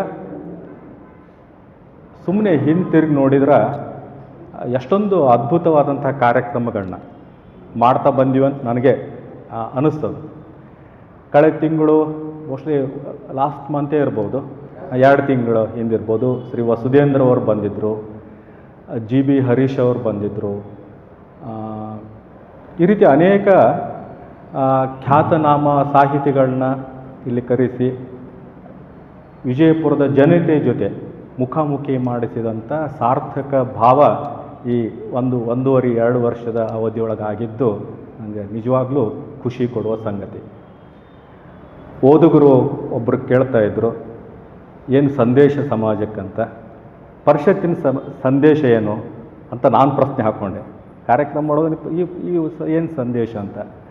ಸಂದೇಶ ಇಷ್ಟೇ, ಸುಮಾರು 1 ಗಂಟೆ ಕಾಲದವರೆಗೆ ಯಾರನ್ನು ನಾವು ತಲೆ ಕೆಳಗೆ ಹಾಕಿ ಕೂಡದಂತೆ ಮಾಡಿದ್ವಿ. ಅದೇ ನಮ್ಮದು ಸಾರ್ಥಕ್ಯ. ಎಲ್ಲರೂ ತಲೆ ಎತ್ತಿ ಕಾರ್ಯಕ್ರಮದೊಳಗೆ ಪಾಲ್ಗೊಂಡ್ರು, ಮೊಬೈಲನ್ನು ಸ್ವಿಚ್ ಆಫ್ ಮಾಡಿದರು. ಹೀಗಾಗಿ ಅವರಿಗೆ ಕೈಗಳಿಗೆ ಸ್ವಲ್ಪ ರೆಸ್ಟ್ ಕೊಡುವಂಥದ್ದು 1 ಗಂಟೆ ತನಕ ನಡೀತು. ಇದು ಒಂದು ಸಾರ್ಥಕ್ಯದ ಕ್ಷಣ ಅಂತ ಅನ್ಕೋತೀನಿ. ವಿಜಯಪುರದೊಳಗೆ ಒಂದೇ ಒಂದು ಪುಸ್ತಕದ ಅಂಗಡಿ ಇತ್ತು, ನವ ಕರ್ನಾಟಕ ಪಬ್ಲಿಕೇಶನ್. ಅದು ವಿನಾಶದ ಅಂಚಿನಲ್ಲಿ ಬಂದು ನಿಂತಿತ್ತು. ಈಗ ಪಳಿಯುಳಿಕೆ, ಯಾವುದೇ ಅಂಗಡಿಗಳಿಲ್ಲ. ಹೀಗಾಗಿ ಈ ಪುಸ್ತಕದ ಜೊತೆ ಮುಖಾಮುಖಿ ಆಗುವಂತಹ ಒಂದು ಅವಕಾಶವನ್ನು ಒದಗಿಸಿಕೊಡ್ಬೇಕು ಅನ್ನೋ ದೃಷ್ಟಿಯಿಂದಲೂ ಕೂಡ ಬೇರೆ ಬೇರೆ ಲೇಖಕರ ಪುಸ್ತಕ ಓದುವ ಹವ್ಯಾಸ ಏನು ಕಡಿಮೆ ಆಗ್ಯದ. ನಂಗೆ ಅನ್ನಿಸ್ತದೆ, ಚಲನಚಿತ್ರ ಮಂದಿರಗಳೆಲ್ಲ ಕ್ಲೋಸ್ ಆದವು, ಪುಸ್ತಕದ ಅಂಗಡಿಗಳು ಕ್ಲೋಸ್ ಆದವು, ಏನು ಮಾಡ್ಲಿಕ್ಕತ್ತಾರೆಲ್ಲ ಅಂತ ಒಮ್ಮೊಮ್ಮೆ ಅನ್ನಿಸ್ತದೆ. ಆ ಪುಸ್ತಕ ಪ್ರೀತಿ, ಓದುವಿಕೆ ಅದು ಇನ್ನಿಷ್ಟು ಹೆಚ್ಚಾಗಲಿ, ಆ ಕಡೆ ಓದುಗರನ್ನು ಮತ್ತಿಷ್ಟು ಪುಸ್ತಕಗಳಿಗೆ ಪರಿಚಯಿಸುವಂಥ ಕಾರ್ಯಕ್ರಮ ಮಾಡೋಣ ಅನ್ನೋ ಒಂದು ಉದ್ದೇಶದಿಂದನೂ ಕೂಡ ಅಖಿಲ ಭಾರತೀಯ ಸಾಹಿತ್ಯ ಪರಿಷತ್ತು ಕೆಲಸ ಮಾಡಲಿಕ್ಕತ್ತದ. ನಮ್ಮ ಟೀಮು ಬಹಳ ಚಿಕ್ಕದು, ಕೆಲವು ಕೈ ಬೆರಳಿಕೆಯಷ್ಟು ನಾವು ಜನ ಇದ್ದೀವಿ. ಪ್ರತಿ ಕಾರ್ಯಕ್ರಮದ ಹಿನ್ನೆಲೆಯಾಗಿ ಬ್ರೇನ್ ಆಗಿ ಕೆಲವೊಬ್ಬರು ಭಾಳ ಕೆಲಸ ಮಾಡ್ತಾರೆ, ನಮಗೆ ಹೊಡೆದಿರಂಗಿಲ್ಲ ಅವು. ಆದ್ರೆ ಶ್ರೀರಂಗ ಪುರಾಣಿಕ ಅವ್ರಿಗೆ ಹೊಡಿತಾವೆ. ಅವ್ರು ಒಂದು ಏನರ ತೊಗೊಂಬರ್ತಾರೆ, ಸರ ಪತ್ರಿಕೆ ಒಳಗೆ ಭಾಳ ಬರಾಕತ್ತತ್ರಿ ಈ ಪುಸ್ತಕದ ಬಗ್ಗೆ, ನಾನು ಕಾಂಟ್ಯಾಕ್ಟ್ ಮಾಡ್ತೀನಿ ರೀ, ಕರ್ಶ ಬಿಡೋನ್ರಿ ಅಂತ ತಿಳ್ಕೊಂಡು. ನೋಡ್ರಿ ಶ್ರೀರಂಗ ಮಂದಿದು ಬರ್ತಾರೆ ಇಲ್ಲೋ, ಟಿ ವಿ ಬಿಟ್ಟು ಮೊಬೈಲ್ ಬಿಟ್ಟು ಅಂತ ನಾ ಅಂತಿರ್ತೀನಿ. ಬರ್ತಾರ್ರಿ ನೀವು ಕರ್ಸುನ್ರಿ ಅಂತ ಹೇಳಿ ಶ್ರೀರಂಗ ಪುರಾಣಿಕ್ ಅವರ ಪಾತ್ರ ಅನೇಕ ಕಾರ್ಯಕ್ರಮ, ಇದು ಒಂದೇ ಅಂತಲ್ಲ, ಅನೇಕ ಕಾರ್ಯಕ್ರಮಗಳ ಹಿನ್ನೆಲೆಯಾಗಿ ಅವರ ಕಾರ್ಯ. ಈಗ ಒಂದು ಶಕ್ತಿ ನಮ್ಮ ಜೊತೆಗೆ ಸೇರಿದ್ದು ವಿವೇಕ್ ಕುಲಕರ್ಣಿ ಸರ್ ಅವರು. ಲಾಸ್ಟ್ ಕಾರ್ಯಕ್ರಮದಿಂದ ಅವ್ರು ಆನೆ ಬಲ ತುಂಬಿದ್ಬಿಟ್ರೆ ಈಗ ಇದು ಮಾಡೇ ಬಿಡೋಣ್ರಿ ಸರ್ ಅಂತ ಹೇಳಿ ನಾನು ಕಾರ್ಯಕ್ರಮ ತೊಗೊಂಬಂದಿರ್ತಾರೆ, ಹ್ಞೂ ಅಂದಿರ್ತೀನಿ. ಅದ್ರದ್ದೇನಾಯಿತು ಏನೂ ಕೇಳಿರಂಗಿಲ್ಲ. ಆದಾಗ್ಯೂ ಅವರೇ ಬಂದು ಸರ್ ಹಿಂಗೆ ಮಾಡಬೇಕು, ಪ್ಲ್ಯಾನ್ ಹಿಂಗೆ ಮಾಡಬೇಕು, ನಾನು ನಿಮಿತ್ತ ಮಾತ್ರ ಅಷ್ಟೇ. ಇದ್ರ ಹಿನ್ನೆಲೆಯಾಗಿ ಕೆಲಸ ಮಾಡುವಂತಹ ಸ್ನೇಹಿತರ ಬಳಗ ಭಾಳ ಪ್ರೀತಿಯಿಂದ ಈ ಕಾರ್ಯಕ್ರಮಗಳನ್ನ ಮಾಡ್ತಾರೆ. ಈ ಕಾರ್ಯಕ್ರಮದ ಮಾಡೋದ್ರಿಂದ ಹೆಂಗೆ ಫಾಯ್ದೆ ಆಗ್ತಾವೆ ಅನ್ಲಿಕ್ಕೆ, ವಸುಧೇಂದ್ರ ಅವರ ಕಾರ್ಯಕ್ರಮ ಮಾಡಿದಾಗ ಹಿಂಗೆ ಭಾಗಿಯಾಗಲಿಕ್ಕೆ ಬಂದಂಥ ಒಬ್ಬ ಹುಡುಗ ವರುಣ್ ಸೋಲಾಪುರ್, ಇವತ್ತು ಅವನು ಇಡೀ ಕಾರ್ಯಕ್ರಮದ ಸಂಘಟನೆಯೊಳಗೆ ನಮ್ಮ ಜೊತೆ ಕೈ ಜೋಡಿಸ್ಯಾನ. ಹೀಗಾಗಿ ಇದು ಒಂದು ಭಾಳ ಖುಷಿ ಸಂಗತಿ. ಇನ್ನುಳಿದಂತೆ ನಮ್ಮ ಸಂಘದ ಪದಾಧಿಕಾರಿಗಳಂಥ ರಾಹುಲ್ ಮರಡಿ ಅವರಾಗಿರ್ಬೋದು, ಮಯೂರ್ ತಿಳುಗುಳ್ಕರ್ ಸರ್ ಆಗಿರ್ಬೋದು. ಒಟ್ಟು 40 ಇರ್ತಾರೆ. ಕಾರ್ಯಕ್ರಮ ಇದ್ದ ದಿವಸ ಮಾತ್ರ ಬಂದು ಓಡಾಡಿ ಎಲ್ಲ ಅಚ್ಚುಕಟ್ಟಾಗಿ ಕೆಲಸ ಮಾಡುವ ಶರಣು ಹಿರಾಪುರ್ ಸರ್ ಆಗಿರ್ಬೋದು. ಇವರೆಲ್ಲರ ಒಂದು ಕೈ ಜೋಡಿಸುವಿಕೆಯಿಂದ ಈ ಕಾರ್ಯಕ್ರಮಗಳೆಲ್ಲ ಯಶಸ್ವಿ ಆಗಲಿಕ್ಕೆ ಕಾರಣ ಆಗ್ತದೆ. ಜೊತೆಗೆ ನಿಮ್ಮನ್ನು ಮರೆತ್ರೆ ಹೆಂಗೆ, ನೀವು ಬರೆದಿದ್ರೆ ಕಾರ್ಯಕ್ರಮ ಯಶಸ್ವಿ ಆಗ್ತಿರಲಿಲ್ಲ. ಇಷ್ಟೆಲ್ಲ ನಾನು ಶ್ರೀರಂಗಕ್ಕೆ ಅಂತಿದ್ದೆ, ನೋಡ್ರಿ ಜನ ಇಲ್ರಿ ಸರ್ ಗ್ಯಾರಂಟಿ ಬರ್ತಾರಂತ. ಇಡೀ ಯಾಕೋ ಈ ಹಾಲ್ ತುಂಬಿದಂಗೆ ಅನ್ನಿಸ್ಲಿಕ್ಕತ್ತದ ಒಟ್ಟು. ನೀವೆಲ್ಲ ಬಂದು ಇಷ್ಟೊಂದು ಸಕ್ರಿಯವಾಗಿ ಪಾಲ್ಗೊಂಡು ಮೇಡಮ್ ಜೊತೆ ಸಂವಾದ ಮಾಡಿದ್ದು ನಿಜವಾಗ್ಲೂ ಕೂಡ ಎಷ್ಟೊಂದು ಹೊಸ ಹೊಸ ಹೊಳವುಗಳು ಇಲ್ಲೇ ಬಂದು ಆರೋಗ್ಯಕರವಾದಂಥ ಚರ್ಚೆ ಆಯಿತು. ಇಡೀ ಕಾರ್ಯಕ್ರಮದ ಉದ್ದೇಶ ಅದಾಗಿತ್ತು. ಅದಕ್ಕೆ ಒಂದು ಮೆರಗನ್ನು ನೀಡಿದ ನಿಮ್ಮೆಲ್ಲರಿಗೂ ಕೂಡ ಕೃತಜ್ಞತೆಗಳನ್ನ ಸಮರ್ಪಿಸ್ತಾ, ಮುಂದಿನ ಕಾರ್ಯಕ್ರಮಗಳಿಗೂ ಕೂಡ ಇದೇ ರೀತಿಯಾಗಿ ಬಂದು ಪ್ರೋತ್ಸಾಹಿಸ್ತೀರಿ ಅಂತ ಆಶಾಭಾವನೆಯನ್ನು ಇಟ್ಕೊಂಡು, ಕಳೆದ ಸಲದ ಕಾರ್ಯಕ್ರಮದೊಳಗೆ ನಾವು ಸದಸ್ಯತ್ವದ ಫಾರ್ಮ್ ಅದು ಇಟ್ಟಿರಲಿಲ್ಲ. ಇವತ್ತು ಅಖಿಲ ಭಾರತೀಯ ಸಾಹಿತ್ಯ ಪರಿಷತ್ತಿನ ಜಿಲ್ಲಾ ಸದಸ್ಯತ್ವದ ಒಂದು ಫಾರ್ಮ್ ಅದು ಇಟ್ಟಿವಿ. ಕಾರ್ಯಕ್ರಮಕ್ಕೆ ಬಂದಮೇಲೆ ಹಂಗೆ ಹೋಗೋದು, ಆಯರಿ ಮಾಡಿ ಹೋಗ್ರಂತ. ಅದಕ್ಕೆ ಸದಸ್ಯತ್ವವನ್ನು ಪಡೀರಿ ಅಂತ ನಿಮ್ಮಲ್ಲೆಲ್ಲ ಕೋರಿಕೊಳ್ತಾ, ರಂಜಿತ್ ಬಹಳಷ್ಟು ಪುಸ್ತಕಗಳನ್ನ ತೊಗೊಂಬಂದಾರ. ನಾವು ಪುಸ್ತಕಗಳ ಬಗ್ಗೆ ಬರೇ ಕೊಂಡಾಡ್ತೀವಿ. GP ರಾಜರತ್ನಂ ಅವರು ಹೇಳ್ದಂಗೆ, ಕೊಂಡಾಡಿದರೆ ಸಾಲದು ಕೊಂಡು ಆಡಿ ಅಂತ. ಅದಕ್ಕಾಗಿ ಯಾರದೇ ಮಾಗದಂತರೂ ತೊಗೋತೀರಿ, ಆ ಮಾತು ಬೇರೆ. ಕಶೀರ, ಮಾಗದ ಈ ಪುಸ್ತಕಗಳನ್ನ ತೊಗೊಂಡಿರ್ತೀರಿ. ಇನ್ನುಳಿದ ಲೇಖಕರ ಪುಸ್ತಕಗಳನ್ನು ಒಂದೊಂದು ಹಿಡ್ಕೊಂಡು ಹೋಗ್ರಿ. ನೀವು ಓದ್ಲಿಕ್ಕೆ ಆಗದಿದ್ರು ಯಾರೇ ಓದ್ತಾರ ನಿಮ್ಮ ಪುಣ್ಯದಿಂದ ಅಂತ ನಿಮ್ಮಲ್ಲಿ ಒತ್ತಾಯಿಸ್ತಾ, ದಯವಿಟ್ಟು ಪುಸ್ತಕ ಪ್ರೀತಿ ಅದನ್ನು ಮಾಡ್ರಿ ಅಂತ ಹೇಳ್ತಾ, ನಮ್ಮ ಬಿಜಾಪುರ ಮಂದಿಗೆ ಚಹಾ ಇರಲಾರ್ದ ಕಾರ್ಯಕ್ರಮ ಮುಗಿಯಂಗಿಲ್ಲ. ಹೀಗಾಗಿ ಚಹಾದ ವ್ಯವಸ್ಥೆ ಕೂಡ ಅದ. ಚಹಾವನ್ನು ತೆಗೆದುಕೊಂಡು ಮತ್ತೆ ಕಾರ್ಯಕ್ರಮದೊಳಗೆ ನೀವು ಬರ್ತೀರಿ, ಬೆಂಬಲಿಸ್ತೀರಿ ಎಂಬ ಆಶಾಭಾವನೆಯನ್ನು ಇಟ್ಕೊಂಡು ಮತ್ತೊಮ್ಮೆ ಶ್ರೀಮತಿ ಸಹನಾ ವಿಜಯಕುಮಾರ್ ಮೇಡಮ್ ಅವ್ರಿಗೆ ಅಷ್ಟು ದೂರದಿಂದ ನಮ್ಮ ಮೇಲಿರುವಂತಹ ಪ್ರೀತಿ ಅಭಿಮಾನದಿಂದ ವಿಜಯಪುರಕ್ಕೆ ಬಂದು ಎಲ್ಲರ ಜೊತೆ ಬೆರೆತದಕ್ಕೆ ಮತ್ತೊಮ್ಮೆ ಅವರಿಗೆ ತುಂಬು ಹೃದಯದ ಕೃತಜ್ಞತೆಗಳನ್ನ ಹೇಳ್ತಾ ನಾನು ಮಾತು ಮುಗಿಸ್ತೀನಿ. ನಮಸ್ಕಾರ.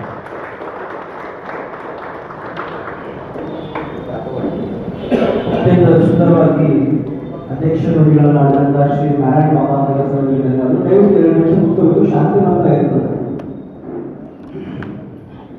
ಸರ್, ಈಗ ಹೇಳಿದ್ರೆ ಪುಸ್ತಕಗಳು ನಾವು ಓದಬೇಕು ಅಂತಿಲ್ಲ. ಕೆಲವೊಂದು ಸತಿ ನಾವು ಈಗ ಮೊಮೆಂಟೋಗಳನ್ನ ಯೂಸ್ ಮಾಡ್ತೀವಿ. ಅವ್ರ ಮನೆಗೆ ನಮ್ಮ ಮನೆಗೆ ಮಕ್ಕಳ ಮನೆಗೆ ಒಯ್ತೀವಿ. ಆ ಮೊಮೆಂಟೋದಲ್ಲಿ ಪುಸ್ತಕ ಸಂಸ್ಕೃತಿಯನ್ನು ನಾವು ಮುಂದುವರಿಸ್ಕೊಂಡು ಅದೇ ಒಂದು ಗಿಫ್ಟ್ ಕೊಡೋದು ಬರೋದು ಪ್ರೋತ್ಸಾಹ ಆಗ್ತದೆ ಅಂತ ನಾನು ವಿನಂತಿಸ್ಕೊಳ್ತೀನಿ. ಮತ್ತು ಅದೇ ರೀತಿಯಾಗಿ ಈ ಕಾರ್ಯಕ್ರಮದ ಕೊನೆಯ ಘಟ್ಟ ವಂದನಾರ್ಪಣೆ. ಶ್ರೀ ವಿವೇಕ್ ಕುಲಕರ್ಣಿ ಸರ್ ಅವರು ವಂದನಾರ್ಪಣೆಯನ್ನು ಸಲ್ಲಿಸ್ತಾರೆ.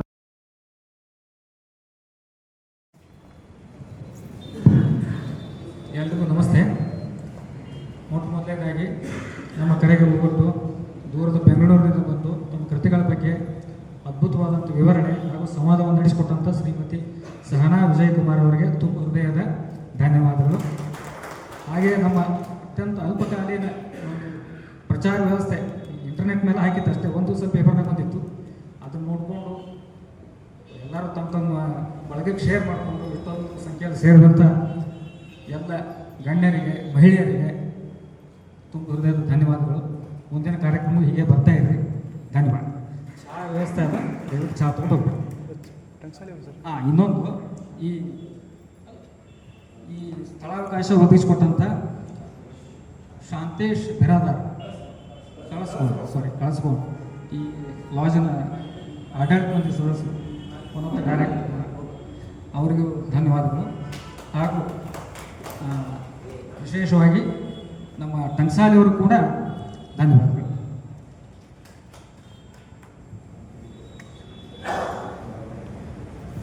ಈಗ ಶಾಂತಿ ಮಂತ್ರ ದಯವಿಟ್ಟು ಎಲ್ಲರೂ ನಾನು ಹೇಳ್ದಂಗೆ ಹೇಳಬೇಕು. ಎದ್ದು ನಿಂತ್ಕೊಂಡು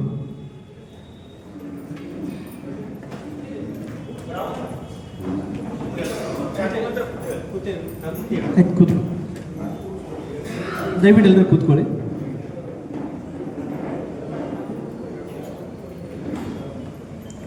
ಓಂ ಸರ್ವೇ ಭವಂತು ಸುಖಿನಃ.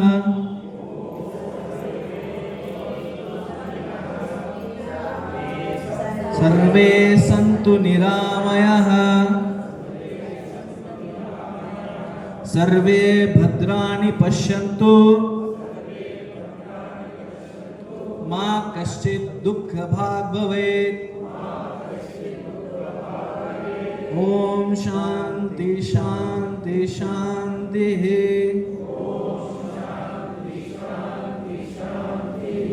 ಒಂದೆರಡು ಮುಂದಿನ ಕಾರ್ಯಕ್ರಮಗಳ ಅನೌನ್ಸ್ಮೆಂಟ್ ಅದು. ರಘೋತ್ತಮ ಅರ್ಜುನ್ಗೆ ಸರ್ ಒಂದು ಅನೌನ್ಸ್ಮೆಂಟ್ ಮಾಡ್ತಾರೆ, ದಯವಿಟ್ಟು 2 ನಿಮಿಷ ಕೂತ್ಕೊಳ್ರಿ. ಮುಂದಿನ ಶುಕ್ರವಾರ ಜನವರಿ 10ನೇ ತಾರೀಕು ಸಂಗನಬಸವ ಮಂಗಲ ಕಾರ್ಯಾಲಯದಲ್ಲಿ ಸಂವಿಧಾನದ 75ನೇ ವರ್ಷದ ಒಂದು ಅಮೃತ ಮಹೋತ್ಸವದಲ್ಲಿ ಸಂವಿಧಾನ ಸನ್ಮಾನ ಮತ್ತು ಒಂದು ಪುಸ್ತಕ ಲೋಕಾರ್ಪಣೆ ಕಾರ್ಯಕ್ರಮ ಇದೆ. ಆ ಕಾರ್ಯಕ್ರಮಕ್ಕೆ ತಮ್ಮ ಎಲ್ಲರಿಗೂ ಹಾರ್ದಿಕ ಸುಸ್ವಾಗತವನ್ನು ನಾನು ಕೋರ್ತೇನೆ.